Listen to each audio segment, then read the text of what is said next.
pledge allegiance to the flag of the United States of America and to the republic for which it stands, one nation, under God, indivisible, with liberty and justice for all.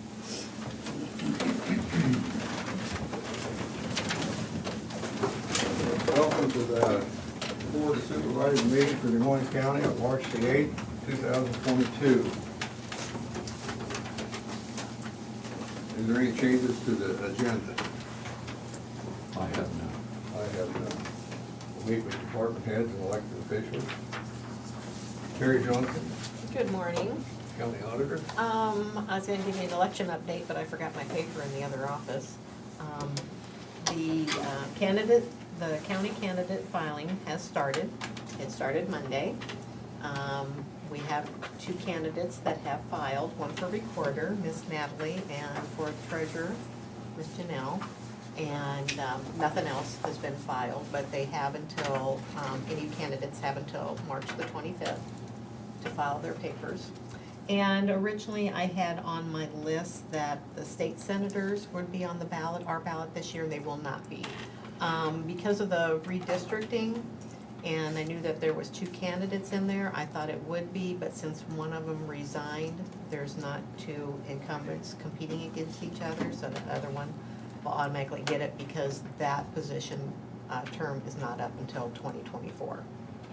So the state senator will not be on Des Moines County ballots this year. So I corrected that on the county website, on the election website. So other than that, we're just gearing up to get everything going for the elections. We've reviewed a few locations for possible new polling locations, and we'll be working on getting all of that corrected in iVoters, because in May is when the Secretary of State will send out new cards to everybody to let them know what precinct they're in and what polling location they need to go to. So we're working on that. Is that, when they send them cards out, that's the state's expense, not ours? Oh, I'm sure we'll be charged for the cards, just like the NCOA. The state does that for us, but we get charged for all the cards that are mailed out. So Okay. we'll pay our price. So. Yeah. Thanks, Terry. Lisa, how's that? Just back to routine chaos. Back to the routine chaos, huh? Well, you can blame Sheriff Glenn Denning for that, say. Routine. All three law enforcement agencies are to blame. So. No, it's nice just to get back to the routine stress of just a normal docket. Okay, thanks, Lisa. Colin, how's the IT department? Good, just keep busy, like always, but I don't really got anything new to report, so. Okay, thanks, Colin. Kevin, how's the sheriff's department? Doing well. Everything's going really well with us. Jail's pretty much the same as it has been. 65 total. I think we had 4 overnight from last night. Still 4 juveniles out of county. 1 adult male that's a conflict. So we actually are in the 50s that are actually in our permanent holding. So doing well. Thanks, Kevin. Cheryl, how's the budget director doing? Budget's going well. We're gonna wrap that up on the 29th. You guys are gonna set the date today, and then we will go right into a budget amendment right after that for the current year. So we'll be sending that off to publication about the middle of April, with the goal of the end of April for the budget amendment. So I'll send out an email to all the department heads and let them know that that'll be the next thing we work on, so. Okay, thanks, Cheryl. Jared, how's Southeast Iowa Regional Planning? We're doing okay. Land use, just keeping busy as usual. Don't have anything on the regular agenda today, but we got a work session to go over the fee schedule for the land use ordinances. So apart from that, I don't have anything else to report. Okay, thanks. Janelle, how's Treasurer's office? Good morning. We're busy collecting those second half property taxes, so just a reminder, I'll give several this month, but March 31st is the last day to pay without penalty. Thank you. What was that due? March 31st. Chris Miller, how's the public health? Good morning, we're doing well, keeping busy.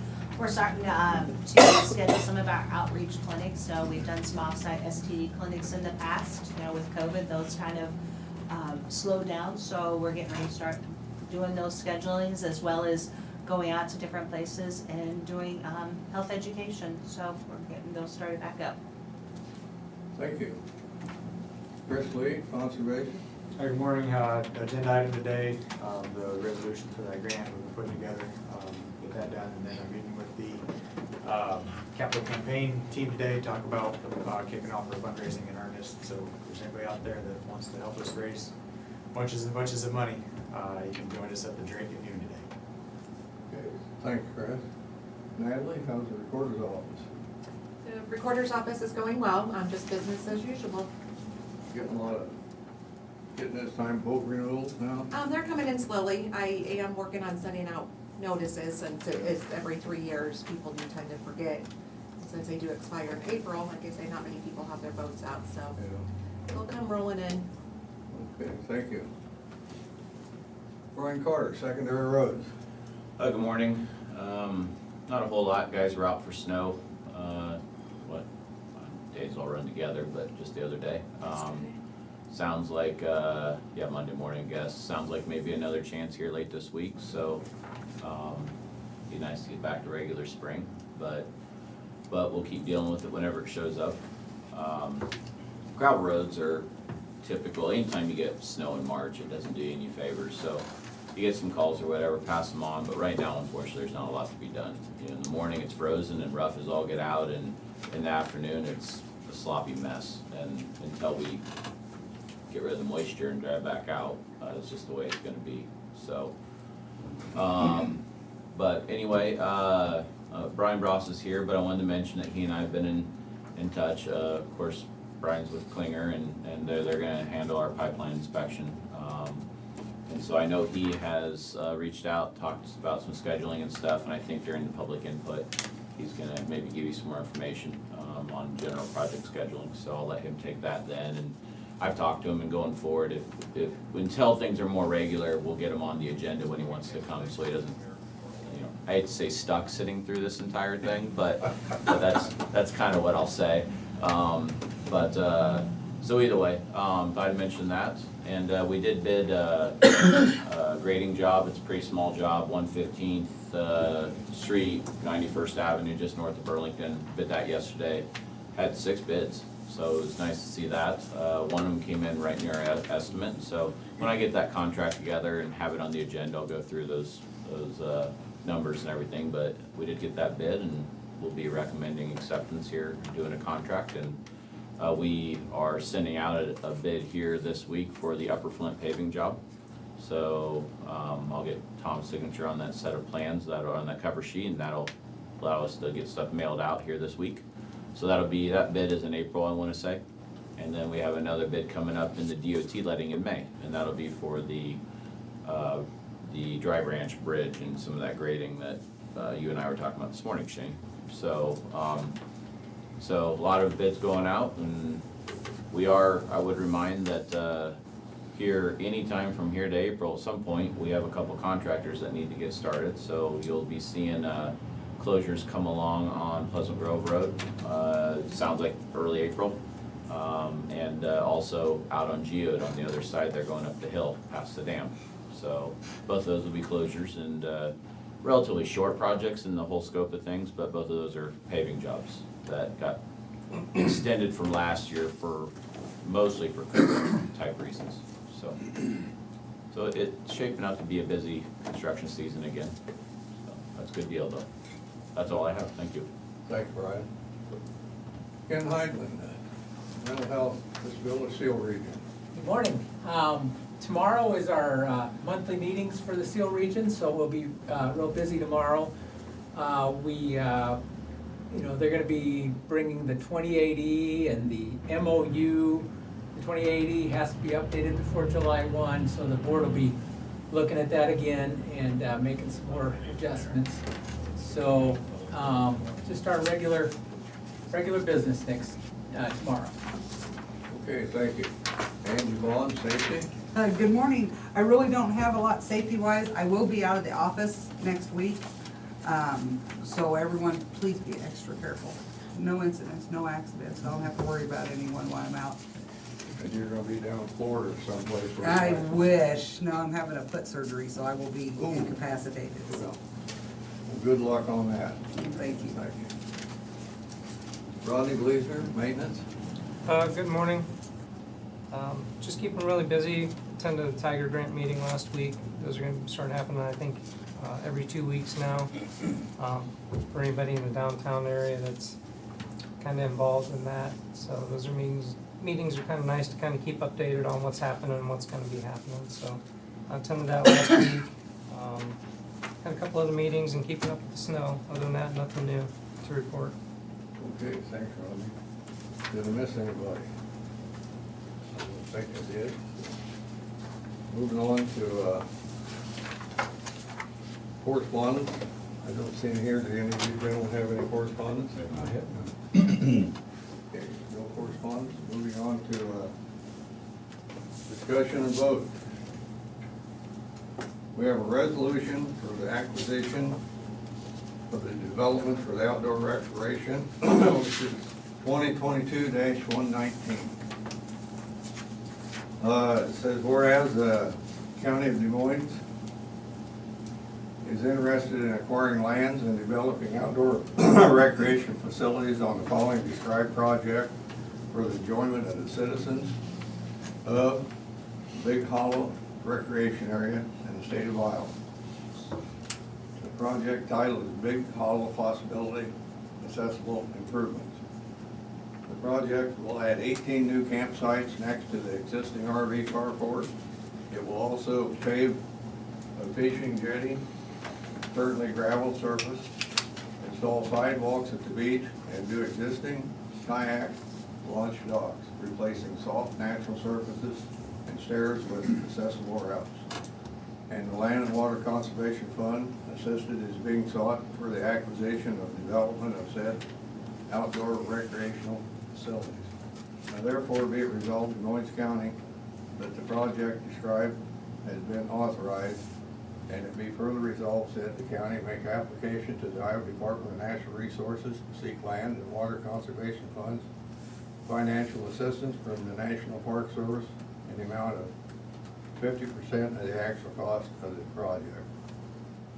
And be it further resolved that said county certifies the following: it will accept the terms and conditions of the NPS grants and aid manual for which the project agreement for any awarded under the attached proposal, that it is complete accord with the attached proposal, and that it will carry out the acquisition and development of the manner described in the proposal, and any plans and specifications attached therefore unless prior approval and any changes that have been received. That it will not discriminate against any person on the basis of race, color, or natural origin in the use of any property or failure acquired or developed pursuant to the proposal, and shall comply with the items, the intent of the Title VI of the Civil Rights Act of 1964 and of the regulations pursuant to such act to the Secretary of the Interior and contained in 43 CFR 17. That it will maintain adequate financial records of the proposed project and substantial claims for cost sharing. This is to certify that the foregoing is a true and correct copy of the resolution duly and legally adopted by the Des Moines County Board of Supervisors at a legal meeting held on May the 8th, or March the 8th. Can't even read. By the way, have you got something to print a little bit bigger, Chris? I'll take that up with Congress. On March the 8th. I move to approve. I'd second that and thank Chris for breaking down that, project costs to, assuage my concerns about, the requirements for a federal match. So anyway, so thank you. Second. Terry? Shane McCampbell, Yes. Tom Broker, Yes. Jim Carrey. Yes.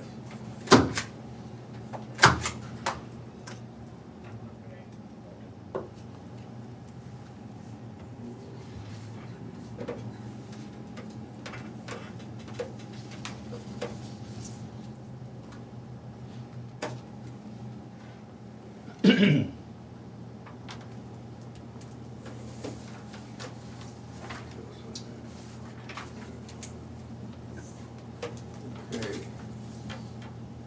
Moving on, we have, Resolution 2022-20, setting terms and dates for the fiscal year 23 budget hearing.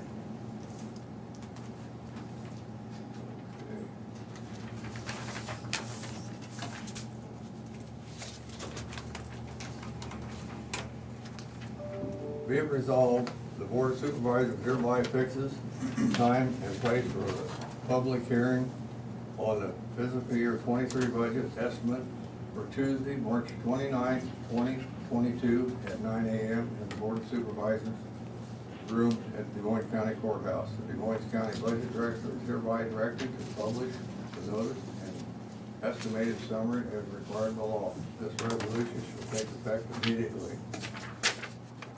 Motion to approve. Second. Terry? Tom Broker, Yes. Shane McCampbell, Yes. Jim Carrey. Yes.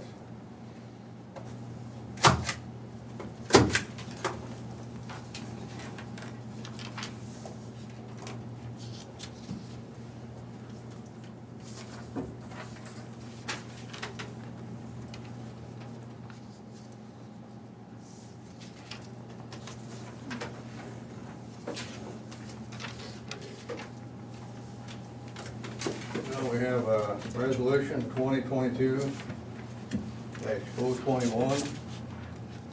We're appointing Title VI coordinator for Des Moines County. Move to approve. Second.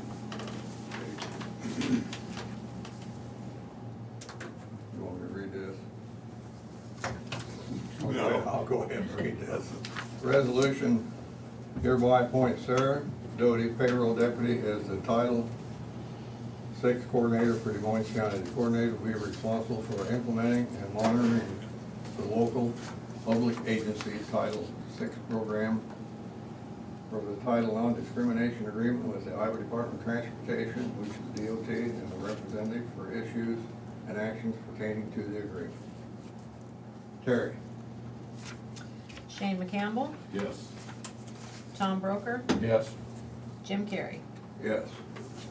Please forward our congratulations to Sarah.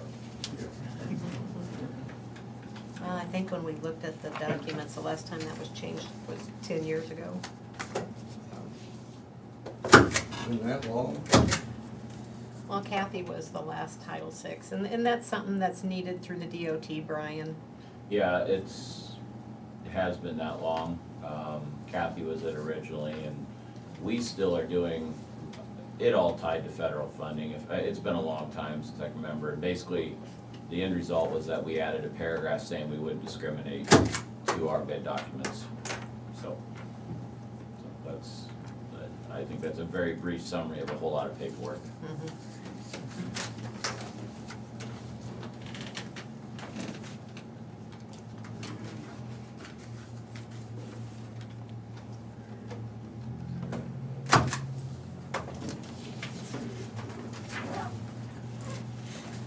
Sorry, folks, I'm slow.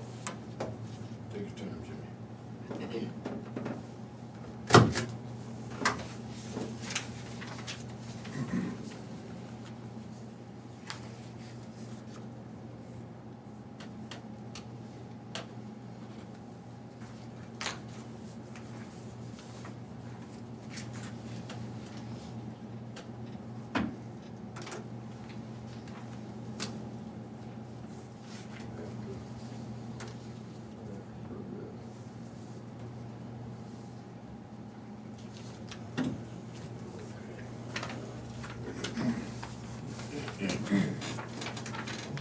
payroll claims reimbursement in the amount of $722.56.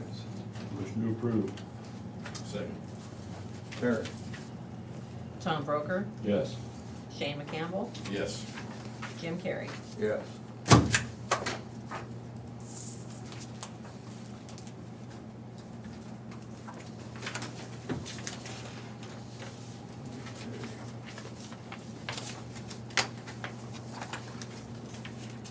Certificate of Organization, Des Moines County Agricultural Extension Council.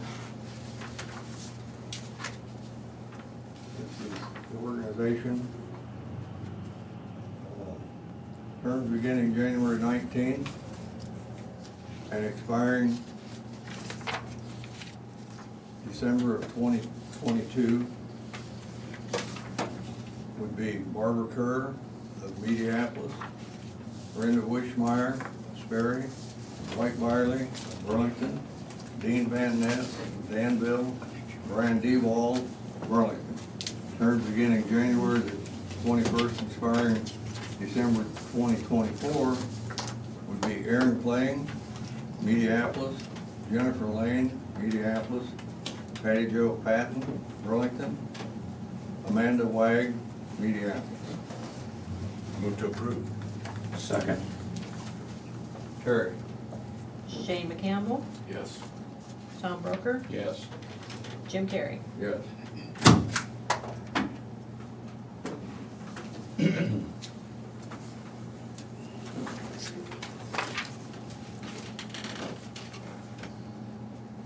Okay, Class C liquor license for Bad Annie's down in Augusta. Kevin, you have any problem with this? No issues there at all. No issues there. Good. Motion Everything to looks approve. in order? Second. Terry? Tom Broker, Yes. Shane McCampbell, Yes. Jim Carrey. Yes.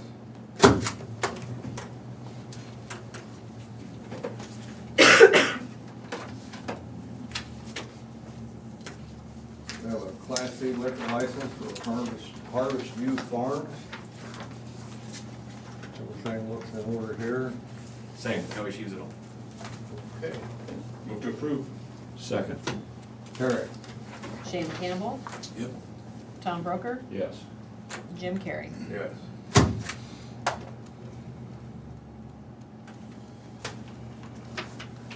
Next, we have a fireworks permit for the Sperry Show on 7/2/22. We have an application here for the unincorporated areas. Looks like the fire chief of Mediapolis has signed off on it. We have the copy of the check. Motion to approve. Second. Terry? Tom Broker, Yes. Shane McCampbell, Yes. Jim Carrey. Yes.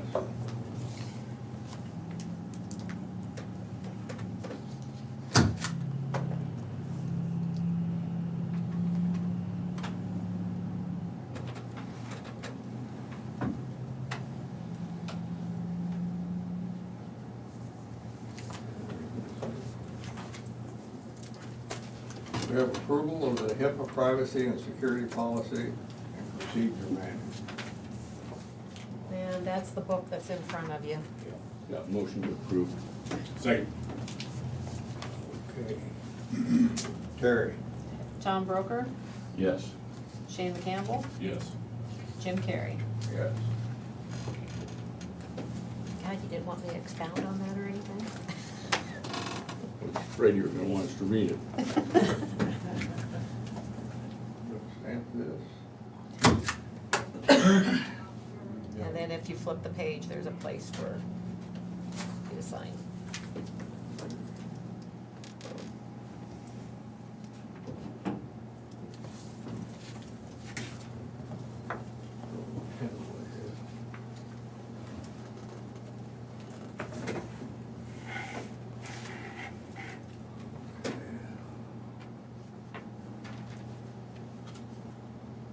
Next, we have the approval of the CWA Local 716 clerical and custodial tentative agreement. Motion to approve. Give them the money. Second. Terry? Shane McCampbell, Yep. Tom Broker, Yes. Jim Carrey. Yes.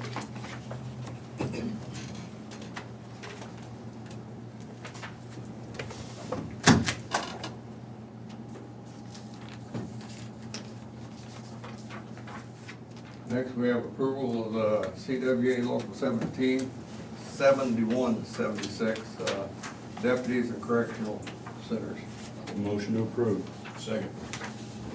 Terry? Tom Broker, Yes. Shane McCampbell, Yep. Jim Carrey. Yes.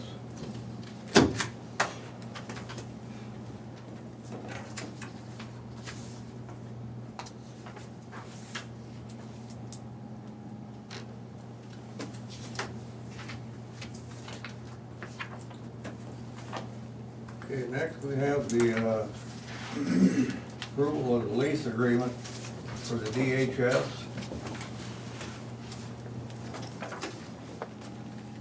For, is made between Burlington Crossing Real Estate LLC landlord and Des Moines County the tenant on behalf of the Iowa Department of Human Services pursuant to the Iowa Code Section 217-32. And I'll make the motion to approve that, but I'd like to thank Lisa for all the work she put in on it. I read over quite a bit of it, flew over my head, but, so, thank you, Lisa. I know you spent a little time on that, but, I would make a motion to approve that. I'll second it and second the thanks. Right on. I know Jesse said they're anxious to get started, so. Terry? Might tell me to come pick that up this afternoon if you want. Tom Broker, Yes. Shane McCampbell, Yep. Jim Carrey. Yes. Terry, should stamp this on the back where we sign or on the front of it? I'll probably, on the back where it's, where you sign it. Didn't want to mess you up.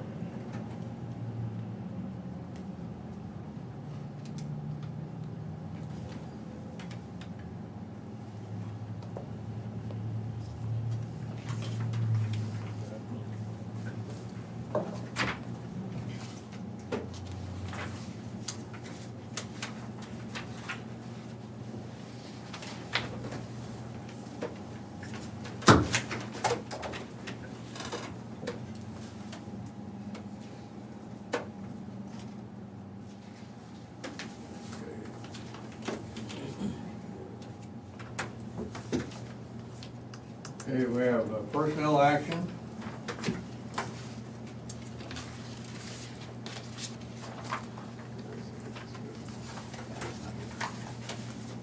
We have three of them for local health. We should do all three of them at once if it's okay with you gentlemen. Okay. The first one is Stephanie Gall, Health Promotion Coordinator. Unpaid leave, 8 hours on 3/1/22. The next one is Julie Shaw, Certified Nurse's Aide. 6-month probation completed, annual salary, $30,000.87. The next one is Judith Weatherwax. Is that the way you pronounce that? Yes, Weatherwax. 75.38 hours unpaid. Move to approve. Second. Terry? Shane McCampbell, Yes. Tom Broker, Yes. Jim Carrey. Yes.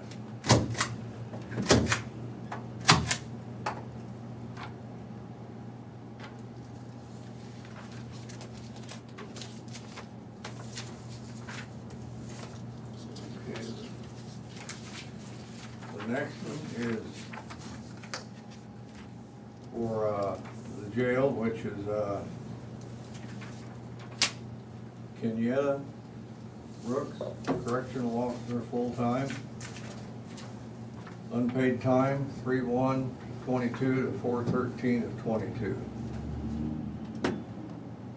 Motion to approve. Second. Terry? Shane McCampbell, Yes. Tom Broker, Yes. Jim Carrey. Yes.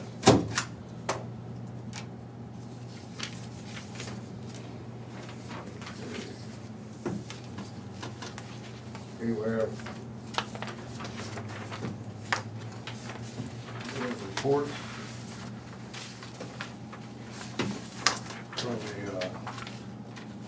auditor's office. We have the clerk of report for fees collected in January 22, and recorder's report for fees collected in 22. And jail stats for February, January of 22. And we have general assistance for February of 22. These reports will be on file in the auditor's office for your reviewing at your convenience.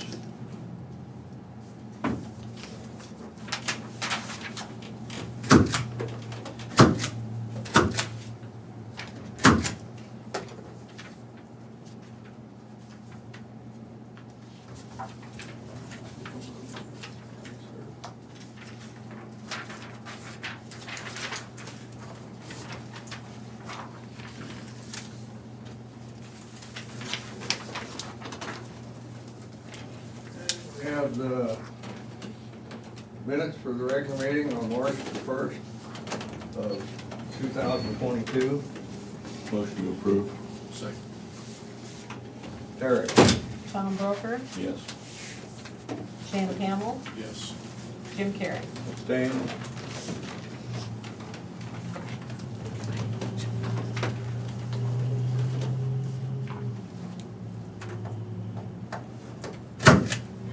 Good, how are you? Any other business? I have none. Okay, future agenda items? At some point, we'll need to get a resolution updating the indigent defense fees to make them reflect the current code and public defender's fee schedule. As you may know, we had an issue recently with someone who turned in a fee claim. That's been resolved. However, when I reviewed the resolution, it's extremely out of date. And so it probably needs to be updated to be current with the current code sections. When did they last change that?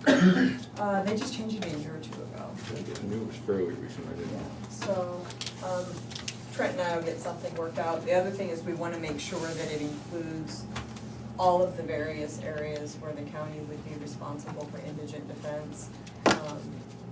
There are some areas that you are responsible for that were not included in the resolution. So we want to make sure that it's good and tight, that there's no question that everything that we would be responsible for paying is included in there at that public defender rate. So we'll get something on, and get it on the agenda hopefully in a couple weeks. Remind us of it another week or so, and then we'll go ahead and put it on. Thanks, Lisa. How about you, gentlemen? Committee reports. Nothing to report. Nothing here either. Public input. Anybody from the public has any input, we'll give you 2 minutes. Anybody listening can call in at 319-753-8203, extension 4. That's 319-753-8203, extension 4.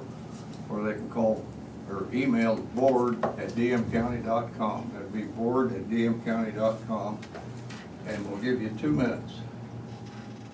While you're waiting, Chairman, I would just like to recognize the distinguished gentleman in the back seat, past mayor of the city of Burlington. Tim Scott is here. Just recognize Mr. Scott.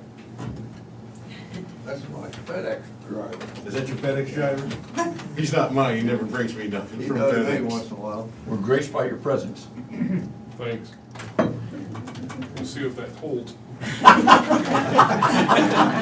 why I got it out now. Brian Bras, Klinger and Associates. As Brian mentioned, I did have a conversation with Craig Schoenfeld of C3R Consulting, I believe is their name. They're handling the permitting process with the Iowa Utilities Board for the Heartland Greenway Pipeline. We chatted last week for a little while about the schedule, and they still have quite a bit of permitting environmental things to do. But it sounded like that the earliest that we might see any actual activity in the field might be either December of next year or the following spring in 2024. So there's a lot of stuff to get done, and ahead of that, to communicate with landowners and get easements and get the designs done and all that. So I don't have much more detail than that. I thought he was gonna be here today, maybe he isn't, I only talked to him on the phone, so that's all I have. Okay, thanks, Mike. Anybody else? Well, we got a little bit of time here, so we'll just.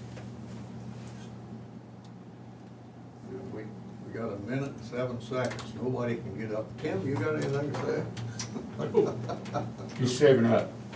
Let's talk about broker's debt. Let's do that. Heard there's some really good stories. You want to share one, Tom? Bless your heart. This morning I stopped to get a cup of coffee and bring with me, and a gentleman that used to work for Tom's dad come up and said, "Would you give this to Tom?" And it's a picture of Tom's dad when he was probably, what, 40 years old maybe? Well, it was a while back. But he had a pool cue in his hand, so I recognized him. So anyway, that's the head broker I knew back then when that picture was taken,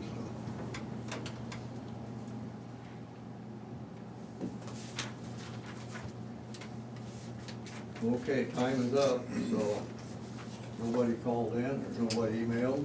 With an aye, we're out of here. Aye. Aye. Give us about 5 minutes, and we're going into work session. Thanks, Brian.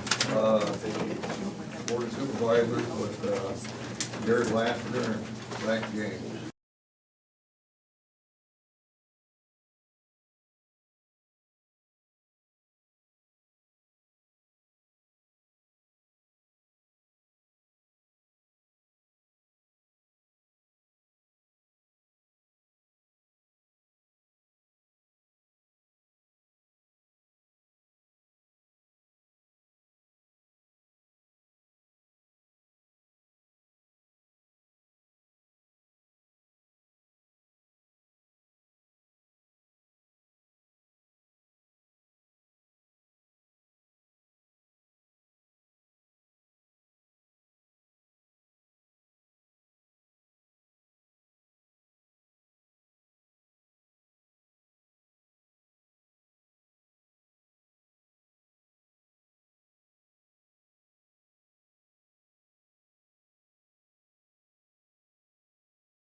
Okay, we're here for a work session with the Board of Supervisors, Jared Lassiter and Zach James with ordinance fee schedule update. Yeah, good morning. Morning. I'm just gonna do a quick overview, and then if you guys have questions, comments, concerns, I guess we can kind of do it. I was hoping this wouldn't take a whole lot of time, but as you know, we did the ordinance reviews and adopted those a few weeks ago. And when we were doing that update, we discussed the need to reevaluate fee schedules and how we also put in those ordinances that everything would be set by resolution. And so that's what we came here to present today, is a list of those fees for all the different permits that we have or subdivisions. And as with some of those, I'll give Jared a lot of credit because he's been doing a lot of the research on this. And basically what we looked at is just general inflation. None of these have been updated since at least 20 years ago. We looked at some of the other counties. We kind of evaluated the amount of time and effort we put into some of these different things to determine kind of what those fees would be.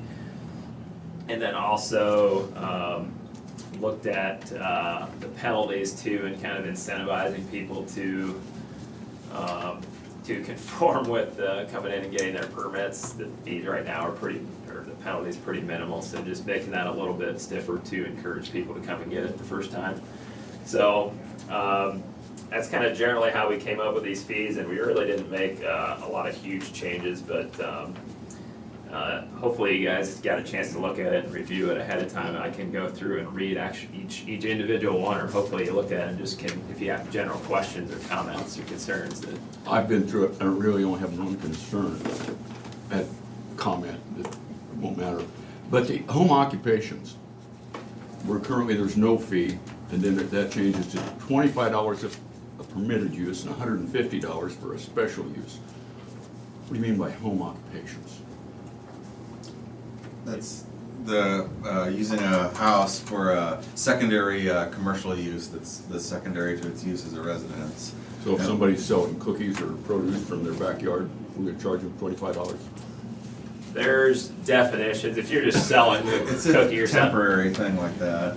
Yeah, Well, I mean, it's some defined people- in the ordinance what the occupation is. and Some it's people got- do it, seasonally, every time, their gardens in bloom, or they make cookies or cakes or something like that regularly, and it's not a seasonal thing, and it's not a temporary thing. And I'm not sure what business we have, what business that is of ours, for something like that. And what do you mean by special use? What's a special use? So the one issue with the original ordinance, which was addressed in the update, is that originally it treated every single home occupation the same way, and it was arguably it was delegated to the wrong board for review, the zoning commission, when the intention was to have it be the Board of Adjustment, because that's how most other communities handle it. So we were looking at, and some communities, including the city of Burlington, have a structure where it's split into two categories based on the intensity of use in terms of the home occupation. And in the new ordinance, it does include, it's similar to Burlington's, and it defines which ones would qualify as a permitted accessory use and which ones would be a special use. And it's based on those that fits the special use would have to go through the Board of Adjustment for a public hearing, whereas the permitted accessory uses could just be approved outright administratively. And it's based on the intensity of use in terms of the expected traffic generation, noise, visual impact, if they're outside employees coming in to work on site. And so that's why there's a significant difference there. It essentially just, it mirrors the fees that are, so an accessory use to build a garage for say, we had proposed 25, and then for special use would be 150, and that's based on the fact that it requires a public hearing with the Board of Adjustment. So it's basically mirroring that in terms of which category the home occupation falls into. I got a question for you. So, lady's living out in the country, and she's got chickens, or a couple of chickens, and the chickens make eggs, and they're selling the eggs. What's that? if it's specifically an part of an overall agricultural operation, then that would be exempt under Iowa code, and it's spelled out in the ordinance as well, that there's an ag exemption for purely ag uses like that. So that would fall outside the realm of, we're really looking at a residential neighborhood or a. Let me get clarification. They're living out in the country, but they don't have, it's not farmland, they just got chickens. You understand what I'm saying? Right. Yeah. Talk to me. There's something in there that was Just already. trying to get clarification, because I got people asking stuff, so I just want to get clarification.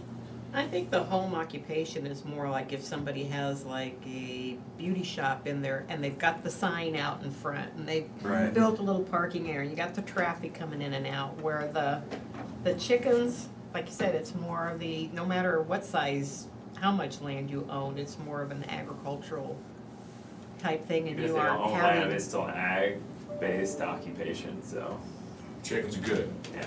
All right. I mean, we've only had maybe 4 or 5 home occupations.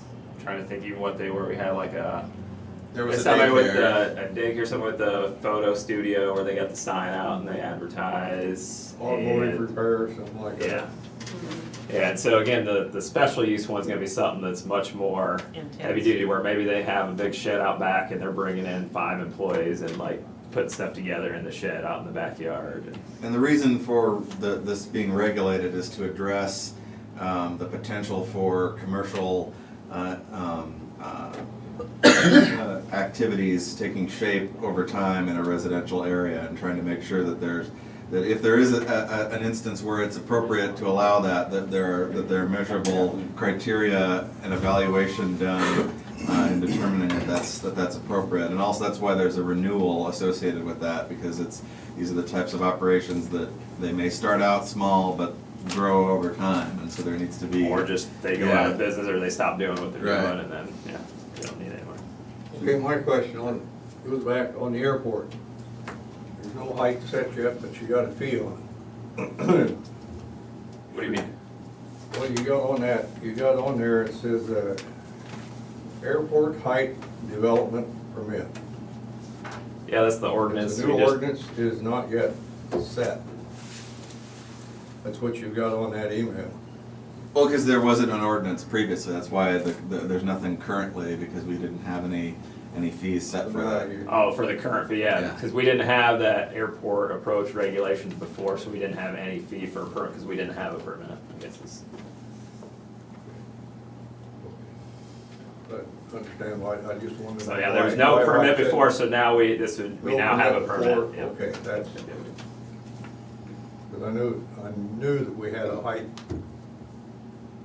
Yes, that makes sense. So the zoning only applies to the 2-mile zone, right? Yeah. Correct. Yep.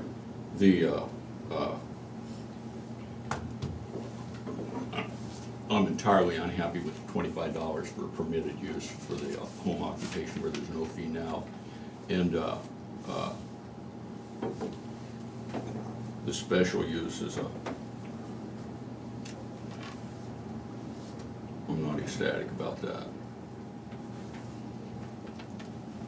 Like I said, if you've got somebody We out wanna there- change it, that's why we're doing this, so we Well, can talk I know, through it. that's why I brought it up. If I wasn't interested in changing it, I wouldn't have brought it up. Anyway, the 25 for somebody that, that bakes cakes 12 months a year, or I can't even think, or sells eggs, or if that's agricultural, but there's any number of things like, you could think of that people try to make a few extra bucks and use their house for that, and I don't think that's any of our business. I certainly don't want to make their life harder. And I guess I'd be more comfortable with special use if I had a stronger idea, just exactly when it applied and when it didn't apply. And I realize it's in this 2-mile zoning, and this doesn't apply outside of that. So what's that mean? How many times have you said you've had? 2 miles out on north and south of Burlington, it's zoned. Important to consider with regards to those permitted accessory uses is this is a topic where conceivably these types of operations could just start up. People are selling stuff from time to time, and they don't think that it needs a permit. They just assume that that's the case. And if nobody complains about it, and we don't even find out that it's happening, it's the kind of issue where it's really meant for when there's a potential impact for the surrounding area. So if it's some especially minor thing where there isn't even signage on site and it's a relatively informal, infrequent activity that nobody complains about, then it could conceivably just, it's not gonna even come to our attention. So those especially minor things like that, it's really just, does anybody around there have any issues with that? If the person isn't aware that it's permitted activity. So you're saying that you want this in there for if there's a bunch of people in a community that do get to complaining, that there's something that you can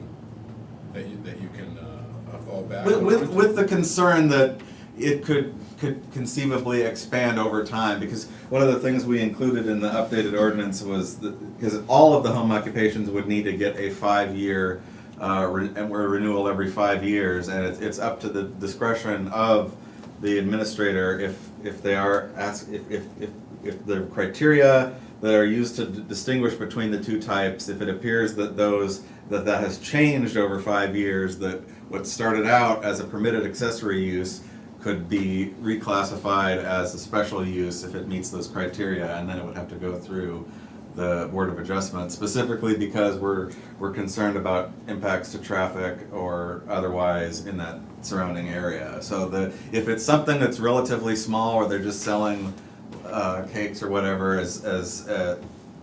whether it's seasonal or just all the time, but it's not like it's huge quantities and you've got other employees on site. If it's something like that nobody around there notices or has any concerns with, then that's the sort of thing where it's just not going to come up. So, but the whole point is that if it does expand and become noticeable to the extent that it is potentially an impact to the residential character of that area, that's when the planning process has an ability to have some oversight in that. Okay, so I'm gonna want the $25 for permitted use gone. Special use, is that gonna reference employees? I don't think it's, because I was just pulling it up so I can just give you, so some examples it gives.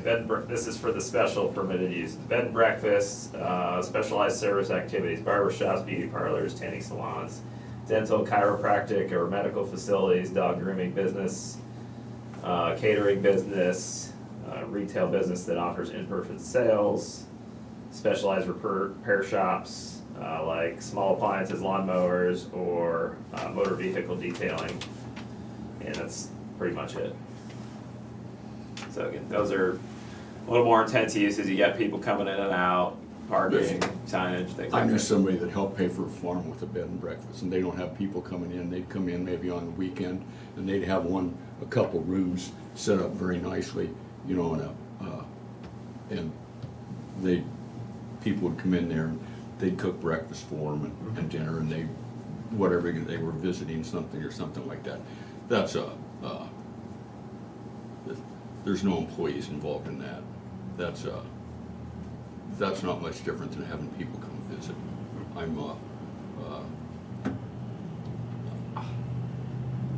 I'm uncomfortable with that.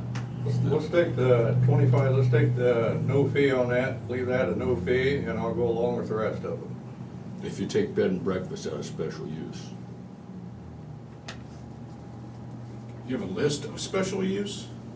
The ordinance. Are they examples or is it a list? Those are listed in the ordinances as examples. What's the fee for special use? I came in just a little bit behind. $150. Really? No. And that's actually a decrease of what it was previously 200. We were comparing with other communities. It says home occupations, no fee now, and you're changing Well, that. no, I'm saying special use because there's a general category of special use where there's certain types of uses, like a small medical clinic and a residential Read center. through those, and if you have a medical clinic, I understand it. What else is there? Okay, again, these are just under home occupation special uses, bed and breakfast, barbershop, beauty salon, tanning salon, massage therapy, dental, chiropractic, or other similar medical facilities, dog grooming, catering business, retail business which offers in-person sales, such as, again, this has some examples, such as antiques, specialty appliances, cosmetics. Specialized repair activities such as repair shops for small appliances, lawnmowers, or similar items, repair or auto detailing in motor vehicles.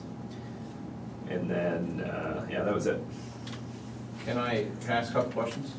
And these, Yeah, and to please be do. clear, these are all things that are secondary to the primary use as a home, like you're living there as your main primary residence, and then these are a secondary activity on your property. We already have a fee, right, in our current format? We're setting a new fee, but there's already a fee in our current zoning format. So right in the old ordinance, we had one home occupation. It was just a general category. We didn't have any fee at all. So there's no fee before? Correct. All right, what's the point of the fee? I'm, in all honesty, I'm just curious, because they're all using my roads to get to this business. So the only guy that gets calls is me. I wouldn't say that's doesn't true. We bother get me, calls 'cause- well, I know. occasionally from people complaining But because, you so don't- my neighbor is doing X, Y, and Z. I understand, but you guys don't get paid for those calls. I don't get paid for my calls. It's my job to take them. No different than you guys. So I my mean- point is what would the fee be covering? What's the point of it? It covers the time and effort to take the go call? through the process, and yeah. And the county pays us to do this. I mean, it's a cost to the county to provide the But- service. Yeah, but they're already budgeting to pay you guys, and you guys come back and say, we need more to handle this. So you're saying that it would theoretically help offset the cost that the county has. That's why I'm asking. Yeah. I'm being honest with what the point of it. Well, let me go back to that question. How many times have you guys had a problem with this in the last 5 years, decade? Let's just say 5 years. How many We've been times doing have this you for guys 4 had to pull years. this one? Maybe had Had like 2 or 3. two or three home occupation permits, maybe one complaint, a daycare. I don't know if we had a daycare, somebody complained about a daycare. This is Krista, all are within- any of So- These are the ones that's in the 2-mile limit, right? Yeah, only in the 2 Okay, miles. so now I live 2¼ miles outside and I wanna do this. I can do this without a permit. Correct. Yeah. So we're penalizing these people. I say, we don't charge them, we just delete that, Home occupations, I Yeah. agree. just delete it. If the volume gets to be excessive, you can re-adopt this with proper fees to help with the volume, but right now it doesn't seem like you have a volume. And if they get a half dozen, I'm pretty sure the board's not gonna see a busted budget because of them coming and saying, we need an extra amount of money because this has been really busy. I would say go Yeah. without it. But if they aren't You want to having, say something, Tim? I would just invite you to drive by 1201 South 12th or go down Verdell Court and see what home occupations are and what they do to a neighborhood. And you might understand better the public side of this issue. Now, whether you charge a fee or not, I don't care, but I think you should know what a home occupation is before you step any further in this. And they're talking about more or less areas of residential development like 147th Street or Westwood Hills or Timberline or something like that, not some place that sets out in the middle of 10 acres. It's more incorporated areas that have neighbors that I think you need to be concerned with and maybe have some controls over that type of development. But it's just not clear. It just leaves it open to general. I mean, what if I had grandbabies and I started babysitting them every day and I have a neighbor who just doesn't like kids? Now all of a sudden it's a problem? It's in there. You got daycare, so that could be listed as I that. don't think that would apply. We still have a special use permit that's been there, and you're keeping that. So, the home occupations, and I understand what Tim's saying. I've driven by where they fixing cars, now I have half a dozen cars outside, and I know what you're talking about. Well, we got that in there, But this is out in the country, and once it's the rule, it doesn't matter whether you live alone on 10 acres or whether you're in 147th.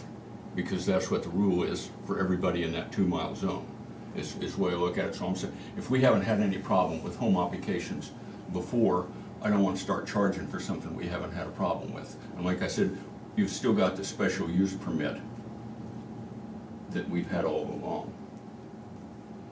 And I kind of go with that. My thing is, like Jimmy said, if it starts to become a problem, I think we can look at it again. But as far as having a fee for that, you know, I'd rather you go and say, hey, you guys aren't supposed to do that, but to charge a fee for that, I'm not gravy with that. I don't want it to look like we're trying to find ways to make money. And we're gonna cover you guys, you know what I'm saying? I mean, that goes without saying. We appreciate the work that you guys do, even Jared when he shows us socks. But I don't wanna come off like I'm trying to create a fee or find a way to make money, because that's not why we're in government, to try to find ways to make money. I don't even like the appearance of that. And I'm not saying that's what you guys are trying to do, or that was the point. I'm just saying I'd much rather, if we have to, then yeah, but I mean, everybody's getting taxed up the wazoo. And not everything is going up, but I just don't wanna create a tax if we don't have to. I mean, everybody's gonna pay enough. That's kind of where I'm at on that, but I still don't want things being running buck wild. But yeah, if we don't have to create taxes and charge anything else extra that everybody's already paying, I'm definitely very good with that. How about the people, like what Tim said, go out there and take a drive and see these people's got these things? What do? Go up and hit them up, say you need a permit for this now? If we either get a complaint about it or we happen to see something, yeah. Wouldn't I mean, that fit under special that's use? that's like a zoning permit too. We're driving around, all of a sudden we see somebody building something, we'll send them a letter and say, hey, and we know they didn't get a permit, we'll send them a letter. And actually, in my experience, with all due respect, because it did not involve the current county attorney, the current sheriff, but I have in the past received complaints about something going on in the county, and it was I might have spoke to you or somebody at Southeast, say, yeah, that's a zoning violation, right? But it depends on the decision or effort by the county attorney and sheriff to do something about it. Sometimes, yeah. And I've been here a while, and I've never called either of you with that, but I have your predecessors. I've never seen any effort, desire to address those things.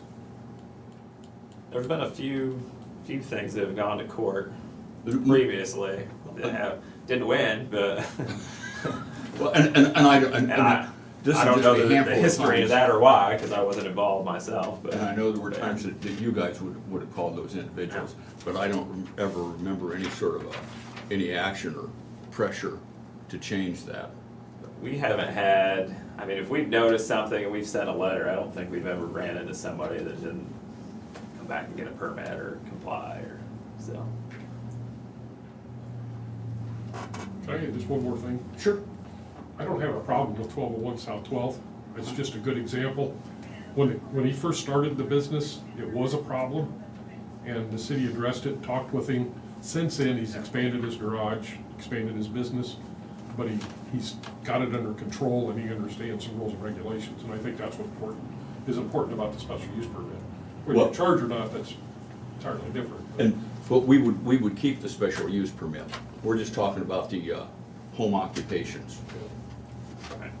Those that would fit the definition of a permitted accessory use as a home occupation. So I would be good with the rest of it if you crossed out the So home $0 occupations. for Just get any rid home of occupation. you leave it with the Well, way it there's is the now two with no fee. categories or- of them. There's the ones that fit as a special use and those that fit as a permitted accessory use. What? Oh, so it'd No have to be. fee. Oh, no fee. Yeah, No. it'd have to be the But special use permit. yeah, they would you'd still have the special use Yeah, because it, yeah. that you could Sorry. go Yep, be talked to. gotcha, yes, yes. What do you guys think? That's why I. So we're good with where they're at, just no fee. Well, if you want to leave home occupations with no fee or just get rid of it altogether. I think they need to know about them, so then that way, if somebody does get out of hand and start expanding and the Right, neighbors that's start the complaining, whole at least addition you've is- got But then it would be a special documentation use. that this is what But arguably then, if what we've observed is just would fit the category of a permitted accessory use, then we wouldn't charge the fee Like, for it's that. just like And we but we would still have a 5-year renewal that would just be a formality of checking in on them every 5 years, even if it's without a fee, just to be sure that it's not expanded to the extent that it fits the definition of a special use. You've had 4 over the last 5 years, that wouldn't even be 1 a year. But it's still a control in there that you can keep track of them instead of just waiting until it is a problem. Right on. Just like the wind and solar thing that Brian talks about, sit there and wait till it becomes a problem before. Well, a lot can happen in 5 years. Maybe As long somebody's as there's- just baking a few cakes today, and then next year they're hostess and they're Yeah. got Near a that, their factory out grandmothers. back. As long as that proposed fee is no fee, then whether home occupation stays or not is probably not a big deal.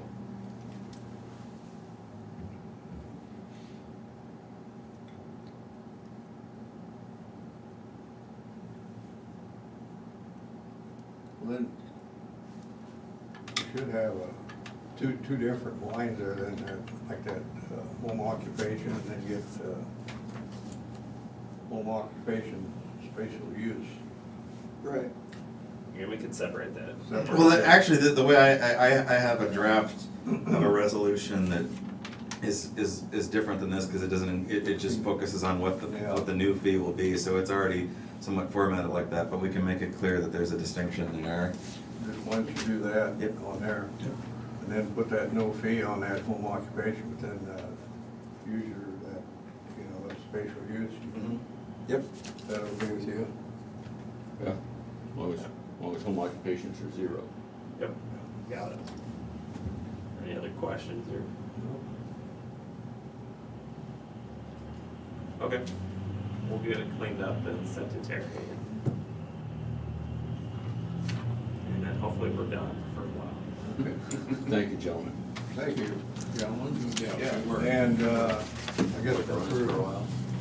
No more donuts. You guys are done. Anybody want another? That's my year, that's my Zach? year. Get yourself some For socks. donuts. Anybody want a donut on Zach? I guess, I'll bet the girls in the Got office. striped socks today. You got straight socks? Somebody apparently didn't tell Tim that if you come to speak at a public hearing, you're supposed to, or a work session, you're supposed to bring donuts. I was What- undercover for Tim today. What do they do at the city? We send the city clerk out for a pizza. That's why the city's broke? That's why it's. Don't encourage that, Timmy. No. Okay, anything else Thank you. for us? No, No. thank Okay, you. thank you. Appreciate all the work you do for us. Have a No good one. doubt. Yep, no problem. And when you leave, getting out in the hall, you gotta wait till you get out there before you start talking about it. We'll wait to get back to the office. All right. Appreciate Hey, that. And And We'll Rob. be the only ones. I do have to get ahold of Sherry, Okay. but I'm gonna be in Des Moines. And so she's gonna have Tim.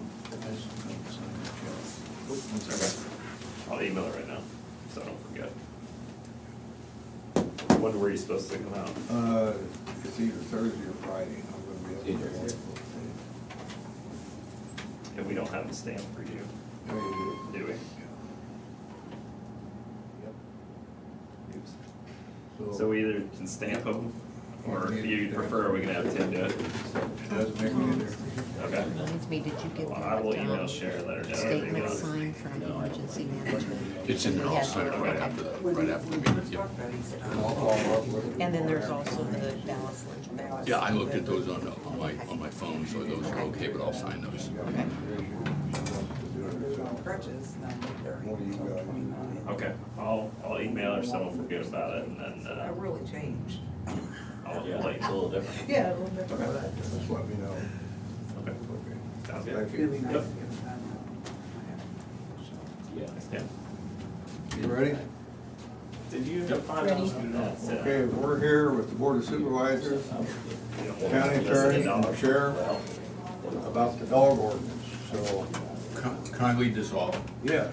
The way this came about was, I got an email, or the board got an email from Tim a month ago, whatever it was, saying that he thought the county should have some sort of a dangerous dog ordinance or some sort of an animal control ordinance. Anyway, so we passed one in 2017. That was, you might remember, they were talking about wolf dogs, and there was a horrible incident out here on the bottoms. And we had a number of work sessions, some of them fairly contentious, and before we finally got this thing written. And one of the things that the public at large did not want, they did not want a leash law. And there was a lot of discussion. So anyway, so I got that email from Tim, so I thought, well, I'll just cut and paste that, or copy and paste that, and reply to him in an email so he could see what our dog ordinance was. So I went on to our website, going through the ordinances. When I got down to that, I started going through that, and it wasn't the ordinance we passed in 2017. There was a leash law, and I go, so I don't know what happened, whether Lisa called it a Scrivener's error, whether, you know, just the wrong version of that ordinance got copied into that website. So I emailed Tim back and I said, we have a problem. I said, this isn't the one we passed. And I reached out to Lisa. She said, well, get me a copy of the original. And I was looking for that. She said, we could amend that. Well, Terry found the actual one we sent to the papers, or the one after we'd approved it. And it didn't match, so we got that for Lisa. And Lisa said, well, we'll get that amended. And I sent that to Tim so he could look it over. Tim responded to me. He said, it would be nice, he said, if somebody that gets bitten by a dog would find out whether that dog had rabies or not. Apparently you were bitten by a dog, and I'll leave it there. And I thought it was a good idea. I mentioned it to Lisa. She thought it was a good idea. So that's how we got here. So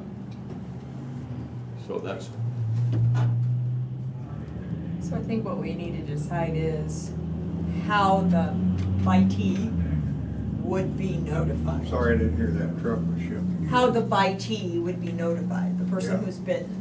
How would they be, we know the ordinance requires quarantining, testing, determination of whether the animal had rabies, but how do we notify the person bitten? That's ultimately the issue. Some people may not want the owner of the vicious animal calling them up and going, oh, by the way. We probably need to have a protocol in place for, once the testing is done, whether it's positive for rabies or negative for rabies, who would be notified, who would then notify the person who was bitten? That's really, I think, what we need. I don't think anybody disputes it's a great idea, but it's we do happen to have the chairman of the Animal Control Board with us. Angie's and I'd forgotten that. So what happens is when the person lets them know, all right, that they've been bit, they would call the sheriff's department. One of your guys has always come out. I mean, when I got attacked by that shepherd, he came out. The hospital then has to notify, if the person that gets bit doesn't, if you have to go to the hospital, they notify them immediately, which is why the sheriff's department came out for me. The dog then gets put on a quarantine. They either have to show a certificate, or they have to be quarantined for 10 days, or they have to be put down to be tested. You can't test without killing them. So depending on how that works out, if the vets are handling that, could the vet call them? So I guess what my suggestion would be, if everybody's okay with it, because Iowa Code talks about the Board of Health, we're already going and taking the report. I think it would be beneficial, in looking at the code, I think there's some things we need to update anyway with taking our reports and the follow-up.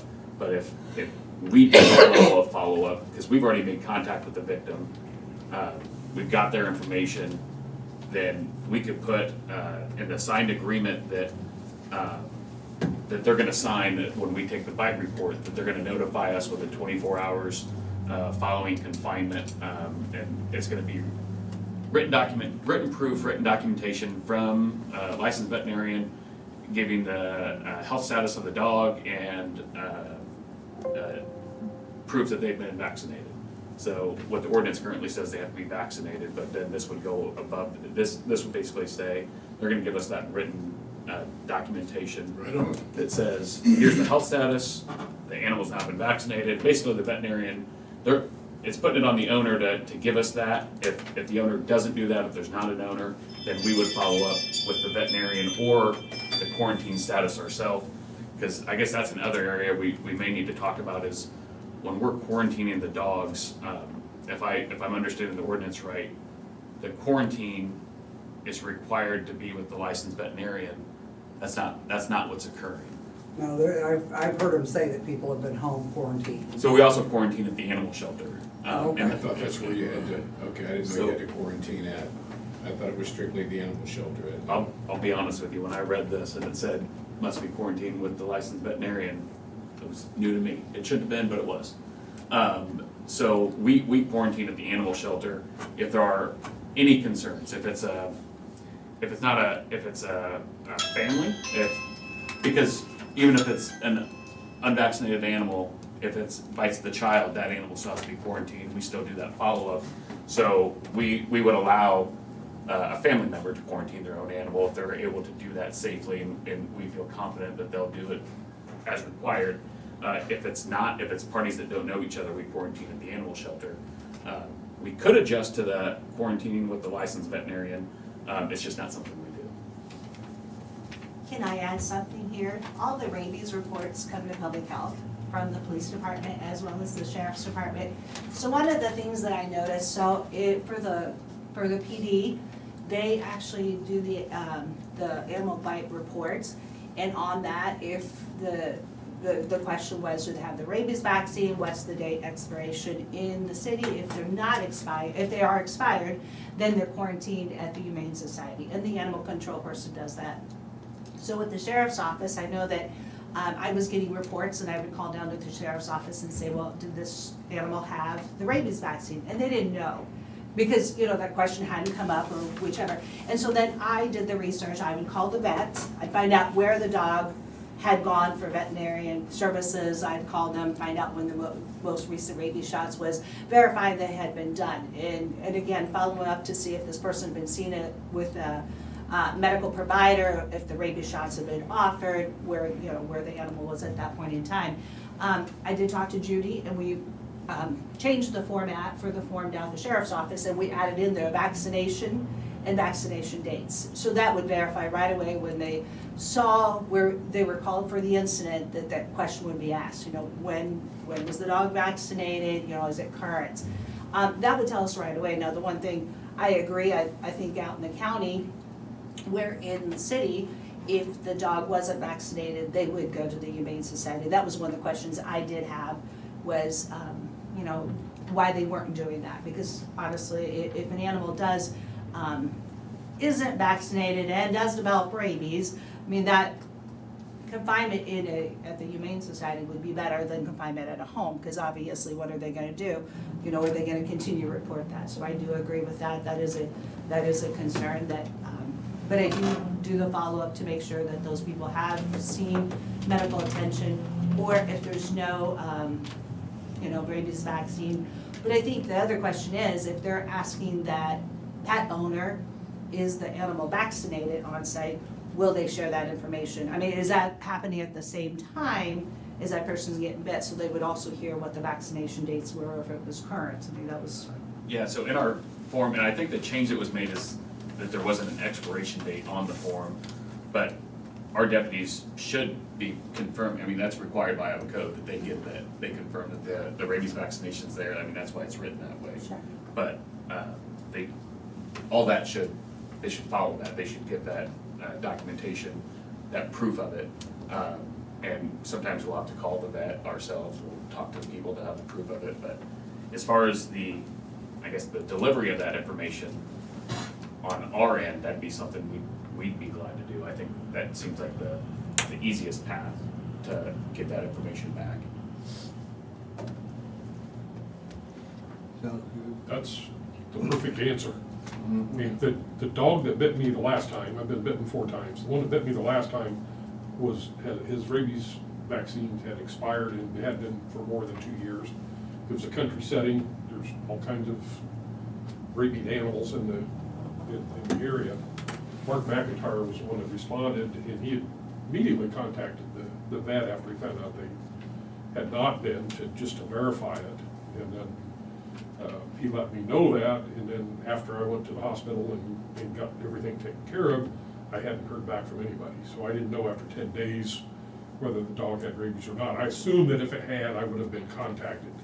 But that's only an assumption, and that makes me a little afraid. I did end up doing some follow-up on my own and found out the dogs were fine. And I done that by driving up to the property and seeing that the dog was still out and still had the same type of attitude that he had when he bit me that time. So. Tim, you're gonna have to learn how to run a little faster. I'm sorry? You're gonna have to learn how to run a little faster. I'm too fat, too old, and too much arthritis to learn to run anymore. I just gotta stand and fight. So. But he makes a good point. One of the problems with quarantining at home is, did he quarantine him in his house, or are they outside dogs and he just left them outside for the 10 days? Yeah. You know, there needs to be some control of that, because it could be a problem. I'm not comfortable with the home quarantine. It's, to me, No. that's like house arrest. I agree. And quite honestly, You got a GPS on. I'm not 100% comfortable as a dog person, knowing how bad this could go and working in a vet clinic with the Humane Society. I would Rather have it in a vet clinic with a licensed vet. Or it could be an either or. Yeah, because the Burlington, they do it at the Humane Society, and I mean, essentially then, you know, they have to report if the animal starts exhibiting signs, I mean, that is reportable, and then of course they're gonna post the animal and do the autopsy piece, and so I agree either or. I know people who live in Mediapolis have taken them up to Mediapolis vet, like I said, I make those phone calls. I generally don't call people who've already seen the vet or have seen their healthcare provider, because, you know, they've already had all of that, it's been covered, and probably have already had the series, but, you know, I've talked to people from up in Mediapolis, they'll take their animal up to the vet up there, and other people take them to Humane Society, but. So as the Humane Society employees, they've been trained on how to handle Yes. those. And they do, I mean, they take all of them from Burlington, so, and Okay, that's, as long as they've had certified training on it, because I've seen them make some calls up there. I don't know if they've all had certified Well, I don't training. know about sir, yeah. Yeah, I'm not sure about that. The state law just says, and correct me if I'm wrong, but it just says quarantine in a manner, I think is provided by the Board of Health. I believe is what the law says. It doesn't state that it has to be in this way. It does require the vaccinations, it requires the enforcement, but it doesn't say how the quarantine needs to occur. To be honest, I guess I do have concern about, like the Mediapolis vet, city of Mediapolis was contracting with them for just stray animals, and they've just said, we don't have the space of the facility to be able to handle Well, and this. that could be a problem, yeah. And I think that is a problem we'd run into if all animal bites went to a veterinarian. Not to say that they couldn't handle it or they wouldn't prepare for it, but a lot of those, somebody else doesn't pay for, and I just wonder if the bill's gonna end up here. A lot of those. Some of it will. Well, we might as well bring it down here to start with. Yeah. I would be comfortable with home quarantine if the animal had been vaccinated. If the animal's not vaccinated, then I think it should be, like your ordinance says, that it goes to a licensed veterinarian for That's a observation. good point, because, yeah, I'm definitely with Lisa on that, with your point made. If there's no proof on the vaccination, that dog needs to be somewhere. You know what I'm saying? We're a professional, and nobody's emotions can get involved, you know, and let it be dealt with. But yeah, if they've got proof, could they, you know, would that be? Even with the proof vaccinated, I don't know how long they last, what, 3, 4 years, 5 years, I forget. 3 years. 3 years. You can do a 1 year or a Yeah. 3 year. Usually older dogs are 3 years. 3 years, so let's say it's 2.5 years and that dog bites somebody. Who knows? I don't agree with the home. That dog ought to be out of that home, no matter what. Quite honestly, I think the Iowa code If they're vaccinated, they don't. encourages officers, and I know nobody wants to, if somebody's if there's a dog out and it doesn't have a license tag, to kill it. Yeah, it says, shall, Yeah, put the animal down or confine it. yeah. And I'll be honest with you, I struggle with this, and I struggle with asking our deputies to Oh, I understand. to destroy an animal that's just, I mean, we don't want our people to become immune to suffering. So, those animals, that's not what happens. They end up at the animal shelter, when they're untagged. And of that's- course, that comes with a cost, but I'm just not comfortable. Because it could be having a dog that just slipped out. But I mean, a rabid, yeah, I mean, it's good to know that the sheriff's department has a heart, and, they just don't wanna go around shooting dogs, which, we all know not to be the case, but, I'm sure there comes a time where they've had to put down some rough slobbering dogs. If they're vicious, or if veterinarian care, if you can look at an animal that's been injured, if you can determine that this animal's suffering, then that animal gets put down. But living out in the country too, I mean, I've been through that ever since I was a kid living out in the country. That's where everybody dumped off their dogs. So they could be, Cats too, they could be, man. they could be sweethearts and, What's up with that? they're just looking for a home themselves. Yeah. I'm sorry, that's a sympathetic part of me. No, I agree, it irritates me Uh-huh. extreme. People dump off cats at my house all the time, and I have this huge fence with dogs that are out there all the time. Now granted, my dogs are fenced in, they don't ever run. But I think, who in the hell in their right mind would know there's this many dogs in this property and dump their cats off? Now luckily, my dogs are, I should never admit this, but my dogs I'm saying, they're are scared to spaying death and of the neutering cats that live in my animals all house. the time. They have stuff for that. One of them got into the yard with one of my dogs this last fall, and I went out and I thought, oh no, and I ran out there thinking the cat was gonna be dead, and my dog was hiding behind the air conditioner because he was scared. I thought, yeah, I'm good, I trained him right. As far as cost, if the dog is being quarantined at a licensed vet, that should be on the dog owner. Absolutely. Oh, yeah. And who's gonna do that, though? And one of the things that, one of the positives to that is if you've got a dog that's gonna be out biting people, you should be punished. You should, well, So you should paying have your that dog bill- vaccinated. Paying that bill, They have a majority of them are not gonna pay. They'll abandon the dog. Yep. They'll walk away from it, and we'll That's- have the calls from the veterinarian saying, hey, like, nobody's paying this bill now, and, I mean, at some point, if we're gonna ask the veterinarians to do that, then we have to be. Well, I think it. well, and the problem is, so you guys understand this, they can't, so if they abandon it and the vet says, well, let's just put it down, they can't. They have to keep that dog for 10 days to know it's not rabid before they put it down. Right. So it's not like they can just get out from under that if the people Is decide to there a bail and cost not pay it. associated with quarantining them at the animal shelter? Yes. Oh, yeah. But I believe the way it happens, and correct me if I'm wrong, that it's billed to the animal owner. Because again, and I think the way I understand that, because I get their paperwork from the BD, is they fine them for not having them vaccinated. So once they're not vaccinated, they get a fine for that, plus then it's confined at the animal shelter and they get billed for that, so. And we do have some of those that are strays, that are abandoned dogs, that the owners just aren't identified, that the county ends up eating.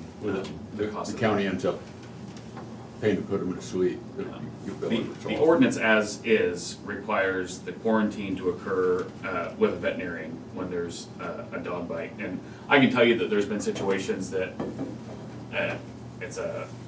it's people that you believe are gonna properly confine the dog, that you just get that feeling when you're there.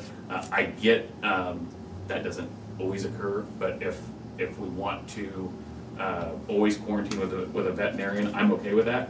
We'll probably start reaching out to veterinarians and just let them know that this is what to expect, and this is, we're gonna probably start bringing all dogs here. I think we ought to go either or.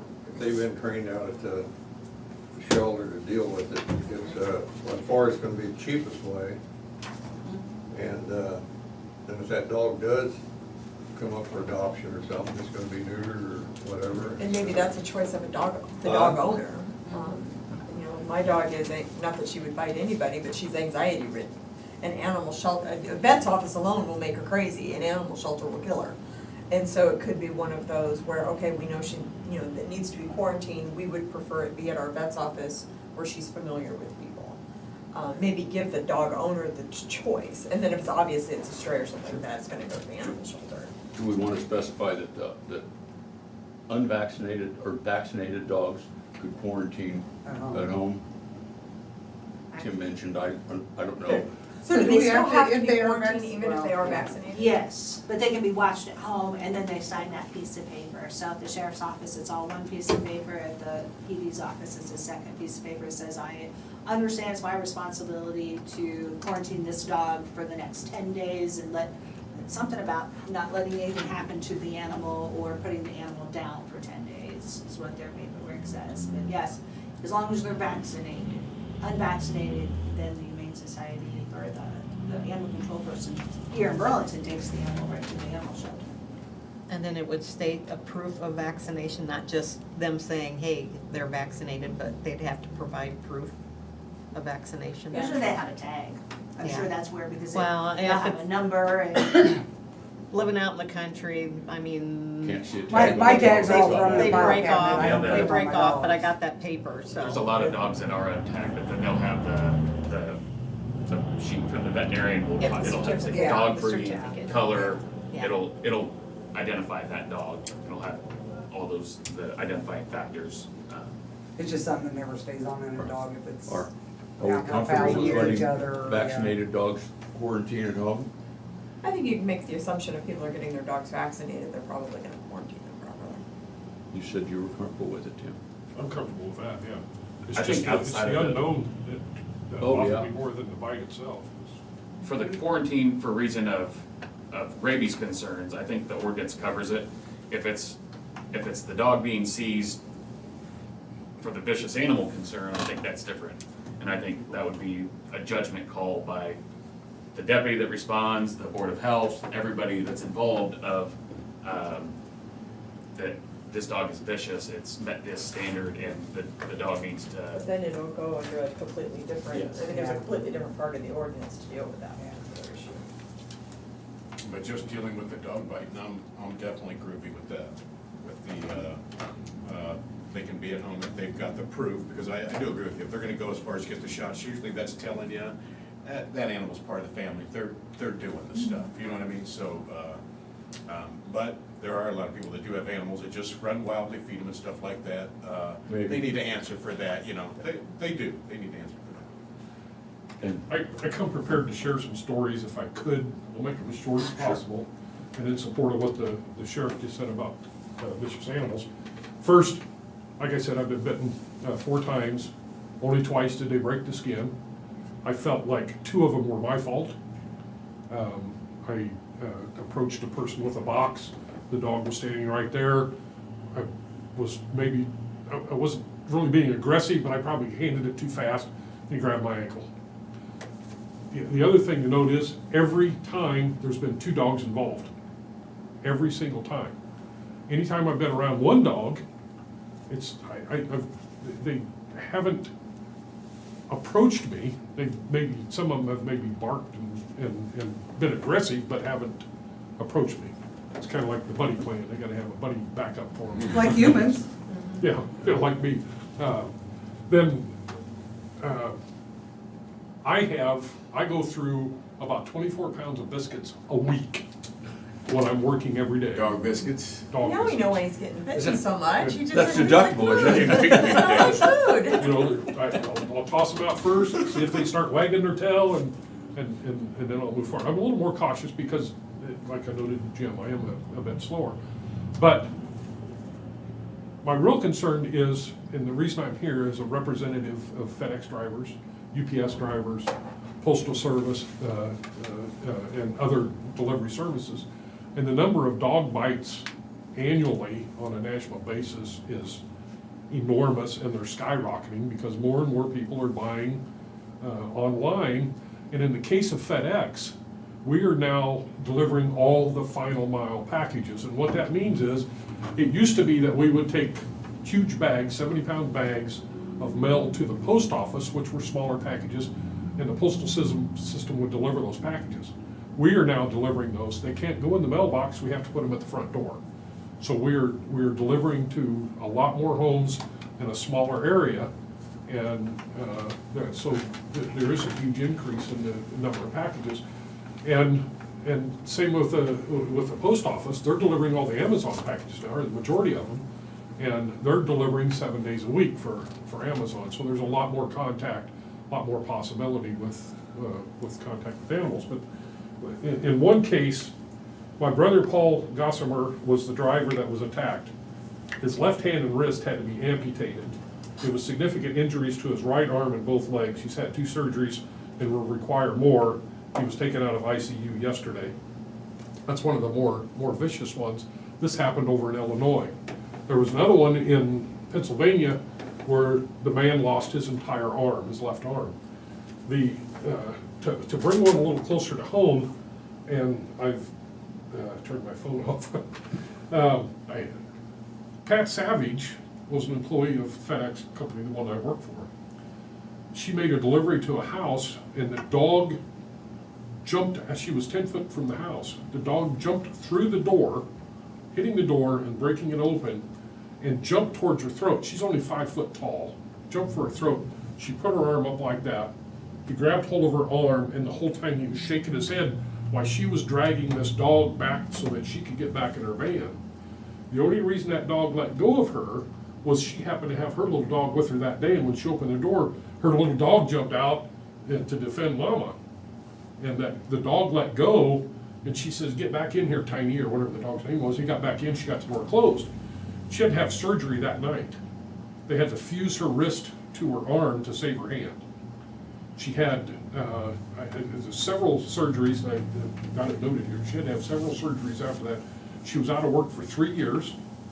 In her prime earning years, her later years, she's my age,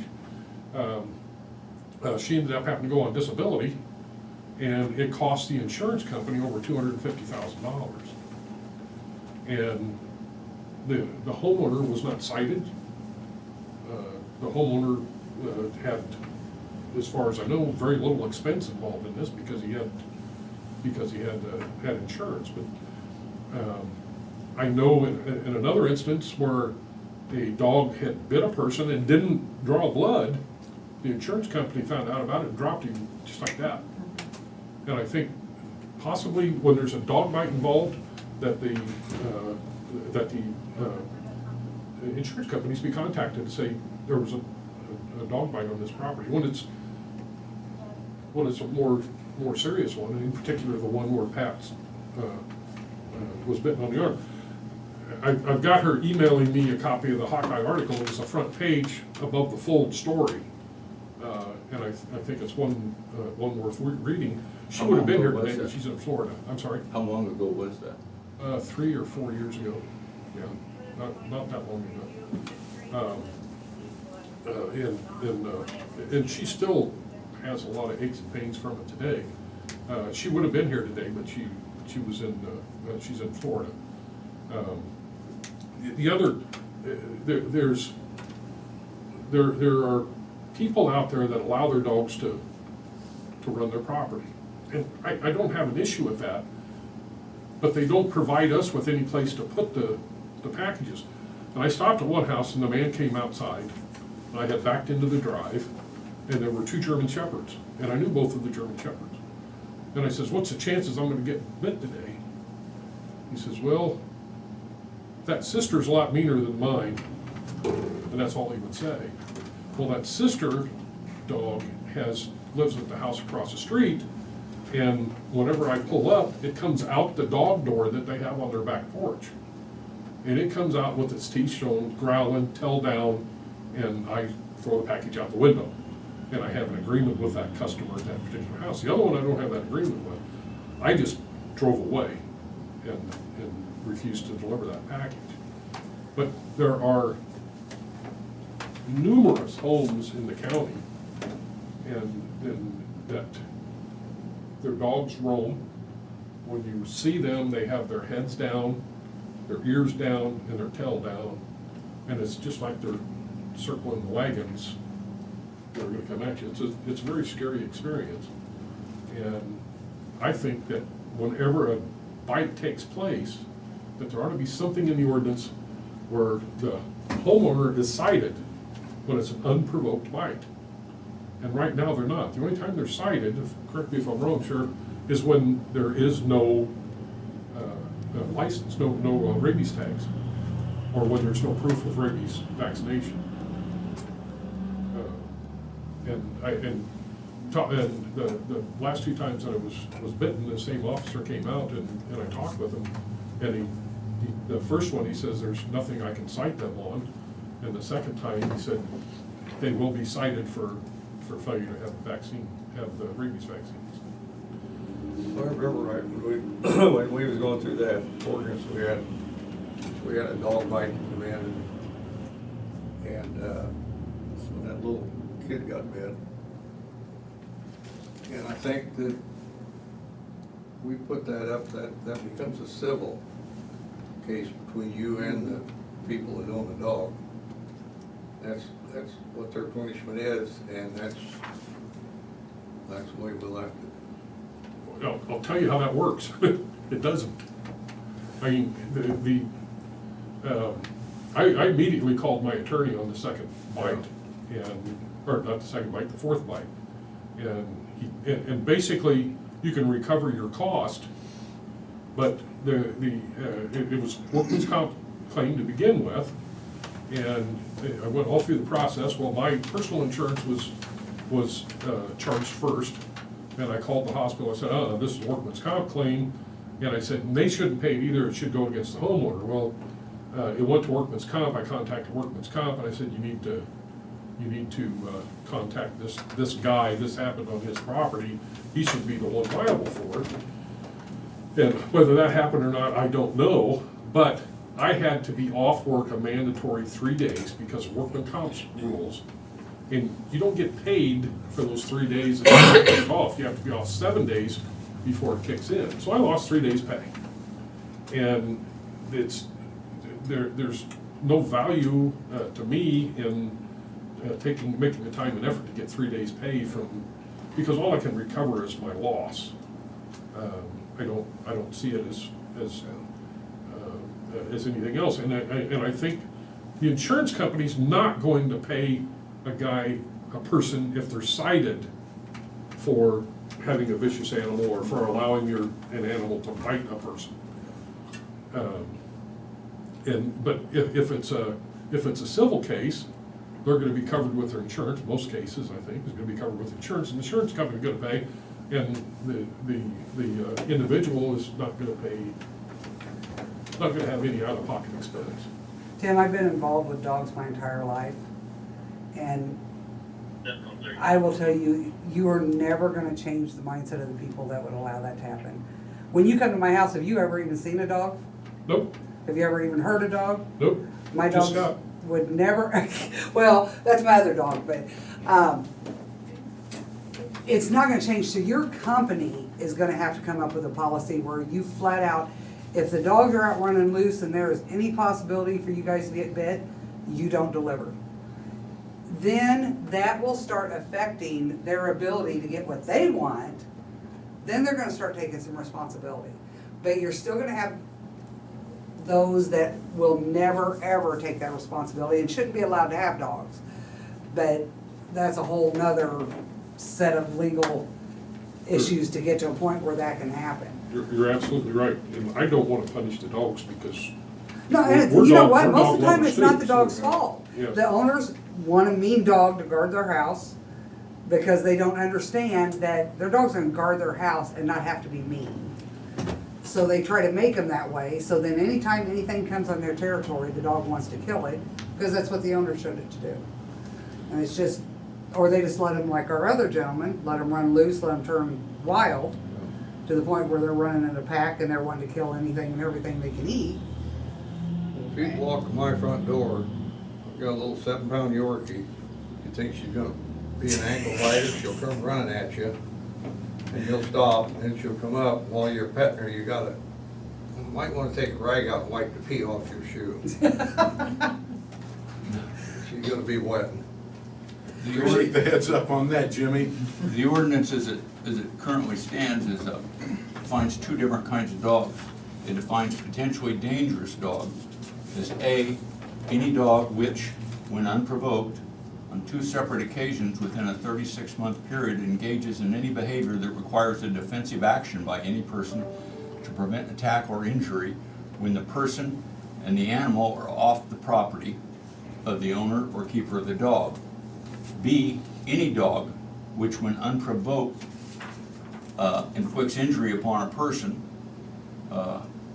C, any dog which when unprovoked on two separate occasions has killed, seriously bitten, inflicted injury, or otherwise caused injury attacking a domestic animal off the property of the owner or keeper of the dog.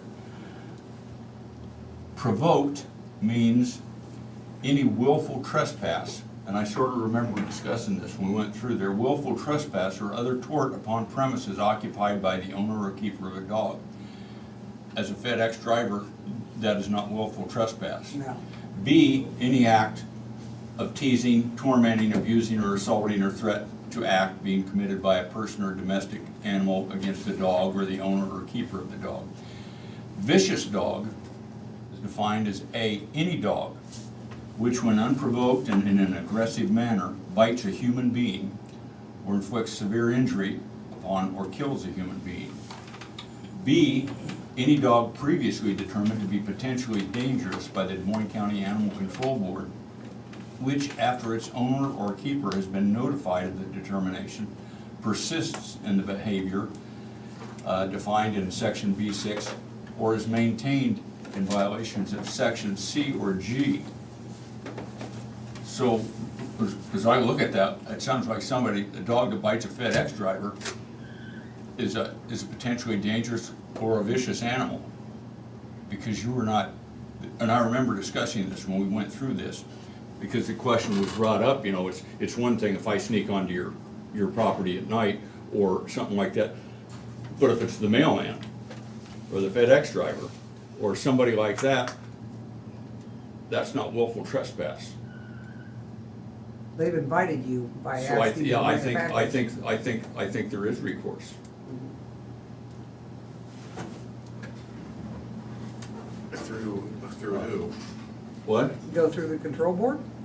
Well, and I don't know, but I'm just saying, so if somebody gets bitten, they contact the sheriff, and maybe the sheriff contacts the animal If you control. go to sub F, it says, in the event that the Board of Health, county agent will. Just a second, I apologize. So- Top of page 12. Plugging in the laptop was the extent of his See? Now you got scroll. Nobody can leave my IT skills alone, okay.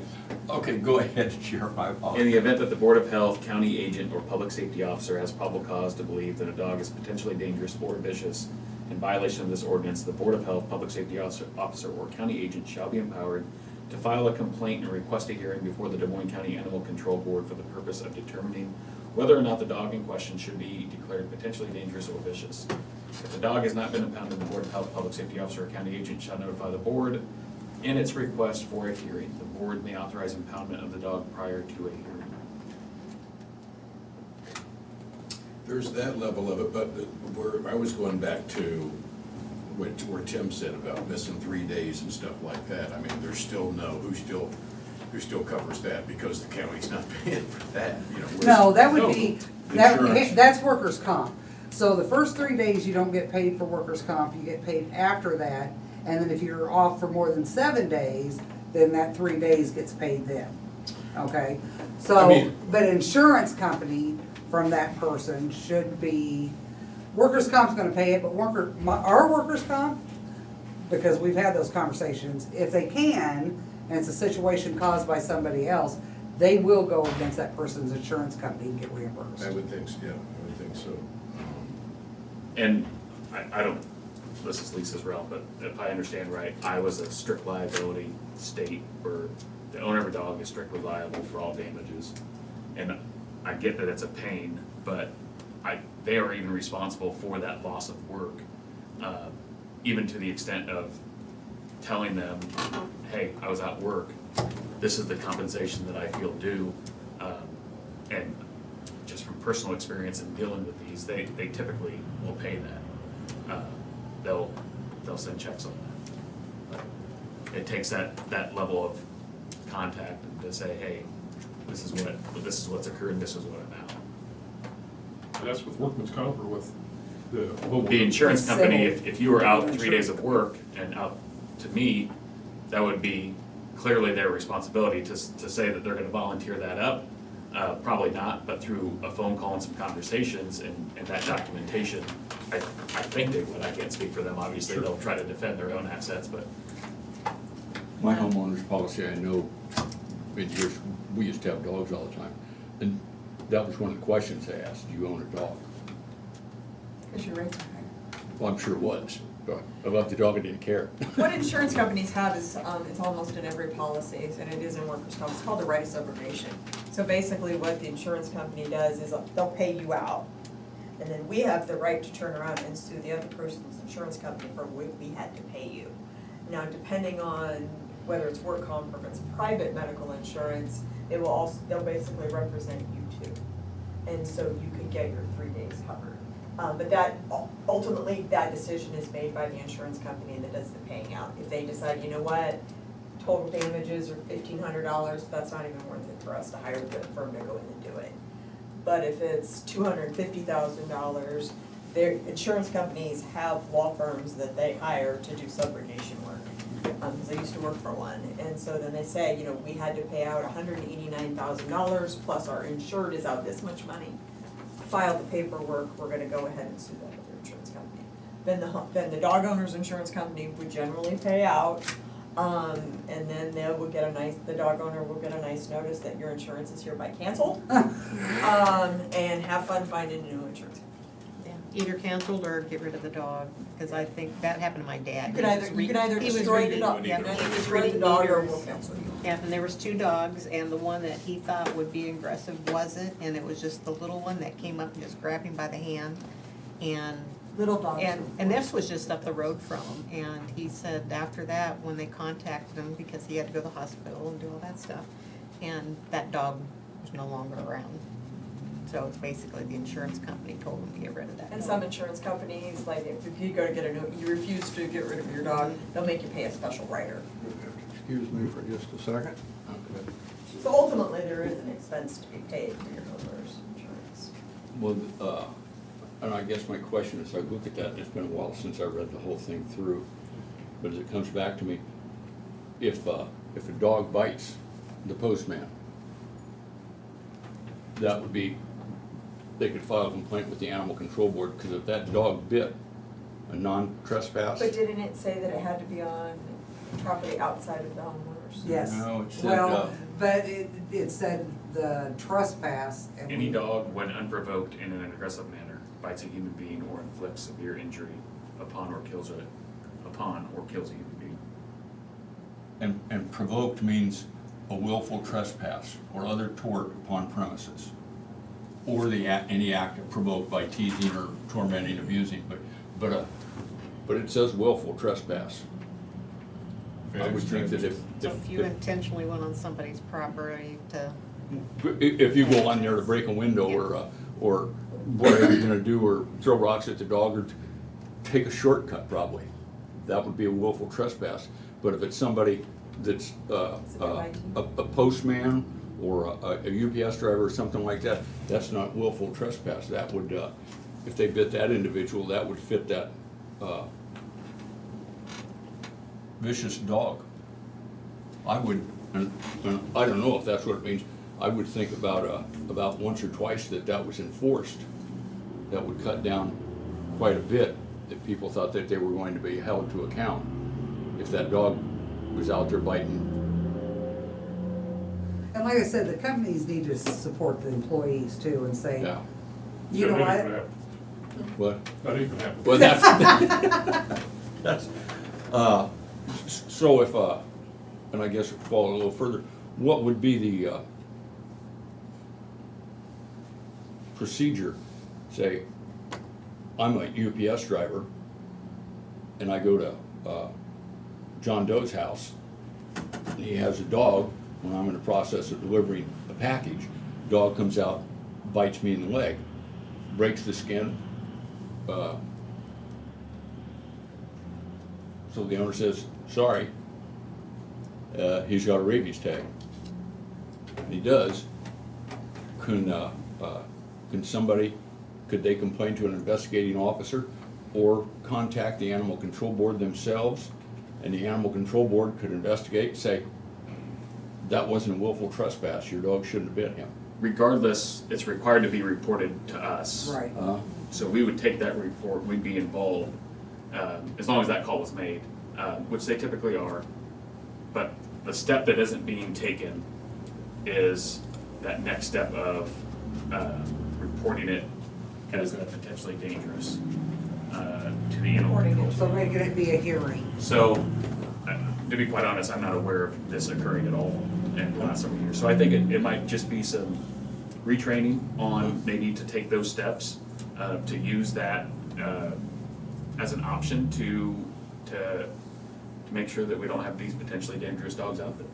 Have all these bites at the UPS been reported to you? I was gonna say, I don't know that they are, because I read the narratives, and I have to tell you, in my memory of recent, I don't remember anywhere saying, because it'll say I was walking down this street, the dog came out of this person's house or something, but I don't recall ever seeing one that says I was the mailman and got bit trying to deliver a package. I mean, I don't, and I'm supposed to get all of them, just for the fact that, so I'm wondering if those are ever reported. I don't know that they even add that to the comment section of the report, other than just putting in the specifics.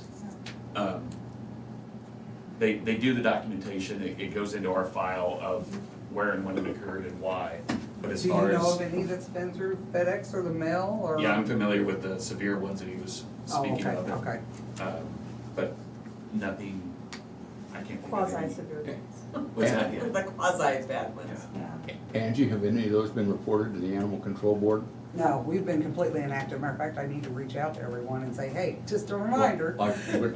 And I don't know, maybe it's just, but I would think once or twice that got activated and somebody said, well, I lost a dog, or my dog had to be confined, or whatever the remedies are in here, that would change the outlook of a number of dog owners.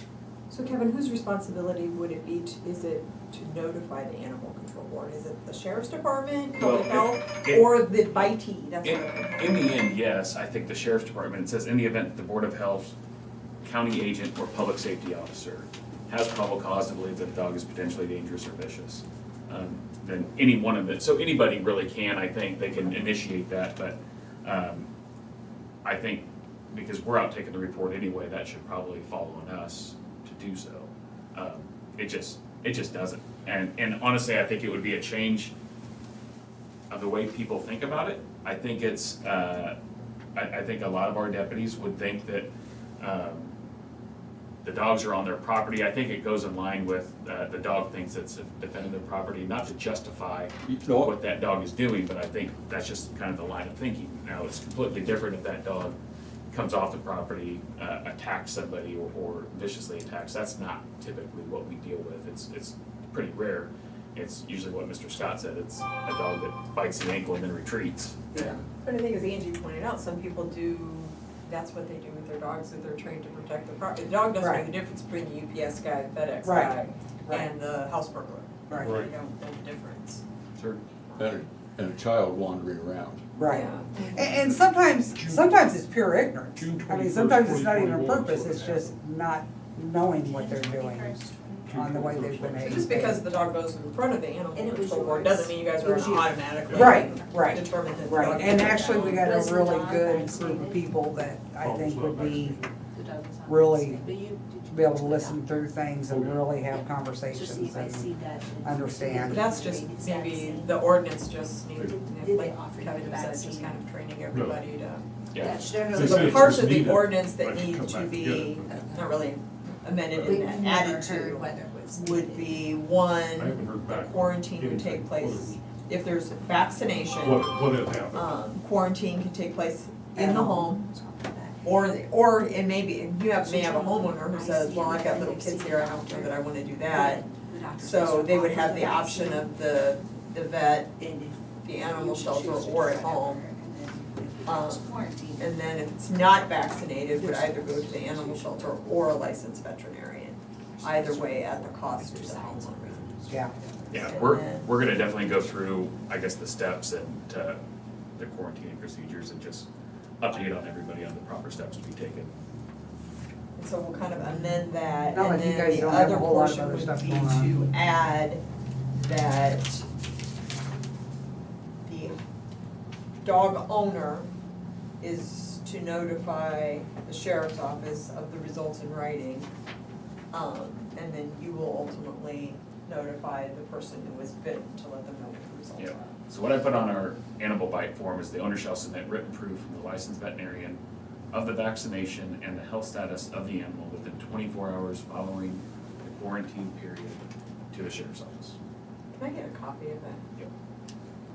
Then we can just kind of write that language in there. Well, that would make me a lot more comfortable if it's a licensed veterinarian's report. And not just an assumption of the homeowner that he's Good to go.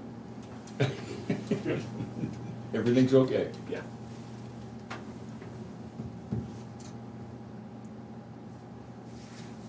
Well, Tim, I just want to throw this out there just because you're my friend. When you're delivering FedEx, if there's a dog that's snarling at you, don't waste your biscuit. Make them come get it. You know, people need to learn. The house that I was talking about on June 21st, I now leave all their packages at the end of the lane, except the other day I wanted to drive up just because I knew I was coming here, and I didn't get out of the vehicle, I just tossed the package out the window.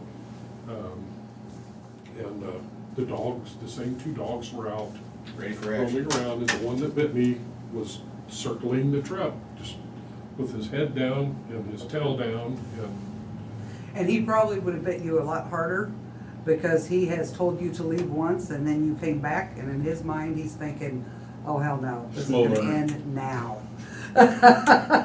Just so you know. either that or I tasted good. There's always that. He might have run the other way if he saw me. Looks get like out a of the truck. FedEx Said, worker. "Ooh, he tastes like chicken." Terrible.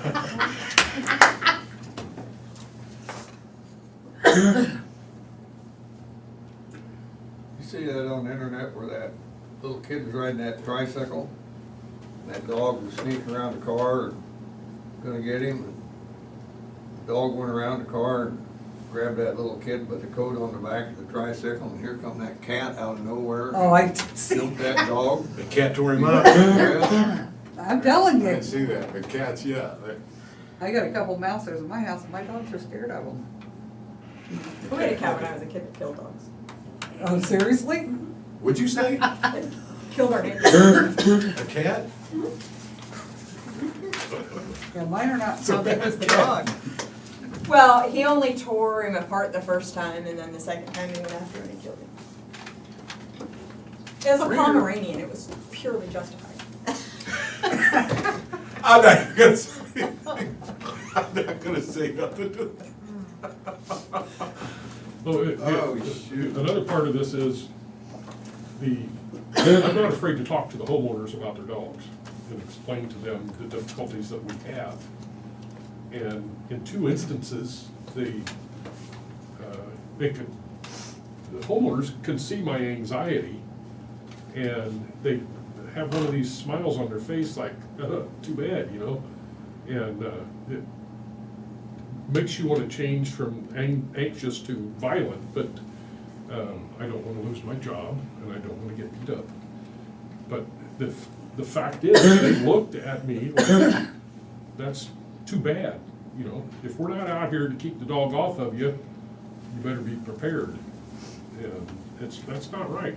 And the third case was right across the street from Jim's house. I'll explain it to you later, but. Off camera. The dog comes out and very aggressive, but they've got him on one of those electronic fences, so he doesn't go beyond the electronic fence, but you don't know that when you're approaching. And I left the one time I just left it was a trash can that they bought, a household trash can, I just left it out on the street from the. Is that behind you? Huh? Behind me or across the street? I think it's, are you on Oak or Walden? I'm on Walnut. Okay, it's behind you. And I know what dog you're talking about. They got loose. Two of them But he's never chained. there.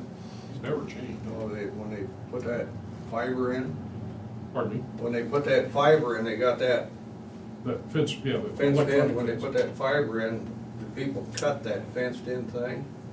Their dogs got loose and went out on the highway and killed 20-some chickens and turkeys and ducks and everything else.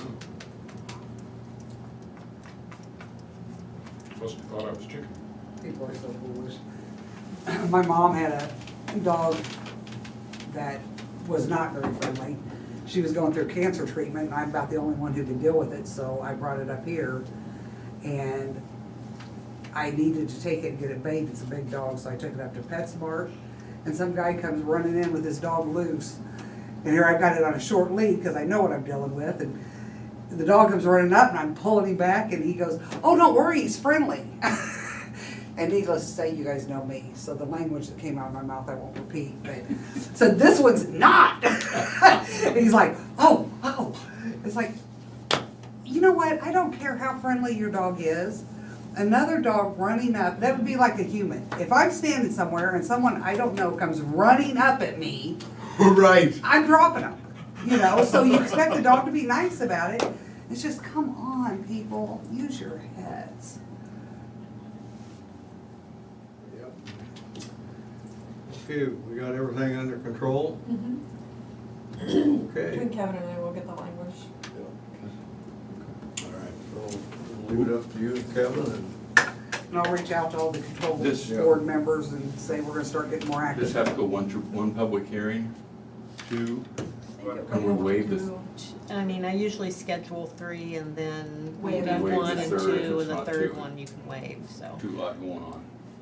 I Okay. think if you that Iowa code ordinance is strange, because I think if you publish the ordinance, or I don't know how that reads, that if there's a majority, I think you can do it after 1, but we've never done it that way. When we get the revised ordinance, I'll email that to you. Look through it. okay. And I'm doing trial next Tuesday. Somebody would want. Well, we would have to advertise it at least 4 to 20 days ahead of time, so. In the meantime, Tim, you might talk to your bosses and see how they feel about you guys making complaints, because I know so companies can be, and they may say, no, you're not gonna take them to the animal control No, board. they don't have a problem with that. They don't have a problem with us leaving the packages at the end of the drive when there is a vicious animal. It's, what they have a problem with is us basically defending ourselves with anything other than our bare hands. We're not allowed to use mace, we're not Centrilla, which is. Oh, you guys can't even have that, huh? No, we can't have a stick, we can't have a pocket knife or anything. If there's a stick on the ground, we can pick it up to try to defend ourselves, but their You gotta take recommendation. one to the door, so when you. I'm about to say, yeah, have one sitting beside you that always falls out every time that, but that, yeah, I didn't know that, you couldn't even have Their a, recommendation is, wow. don't run away from them, because they're gonna come after you. Well, yeah. Have a box in your hand and keep it between you and the animal. Well, I had an 80-pound box of Chewy in my hand when those 2 dogs come at me. Well, no wonder they were And- excited to see. Well, That's My all dog they, knows the difference between an Amazon box and a Chewy box. He thought you were gonna eat it. well, yeah, I think he would have done what he done if I had a box of nails in my hand. He just, but I tried to keep it between me. He jumped over that box and missed me and then come back and got my leg. The other dog just kind of looked kind of shocked, like, what the hell's he doing?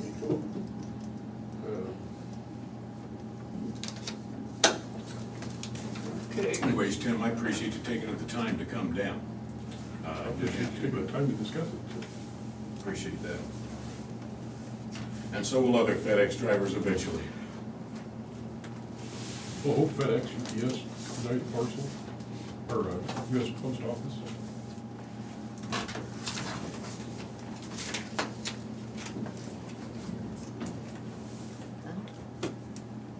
We adjourn.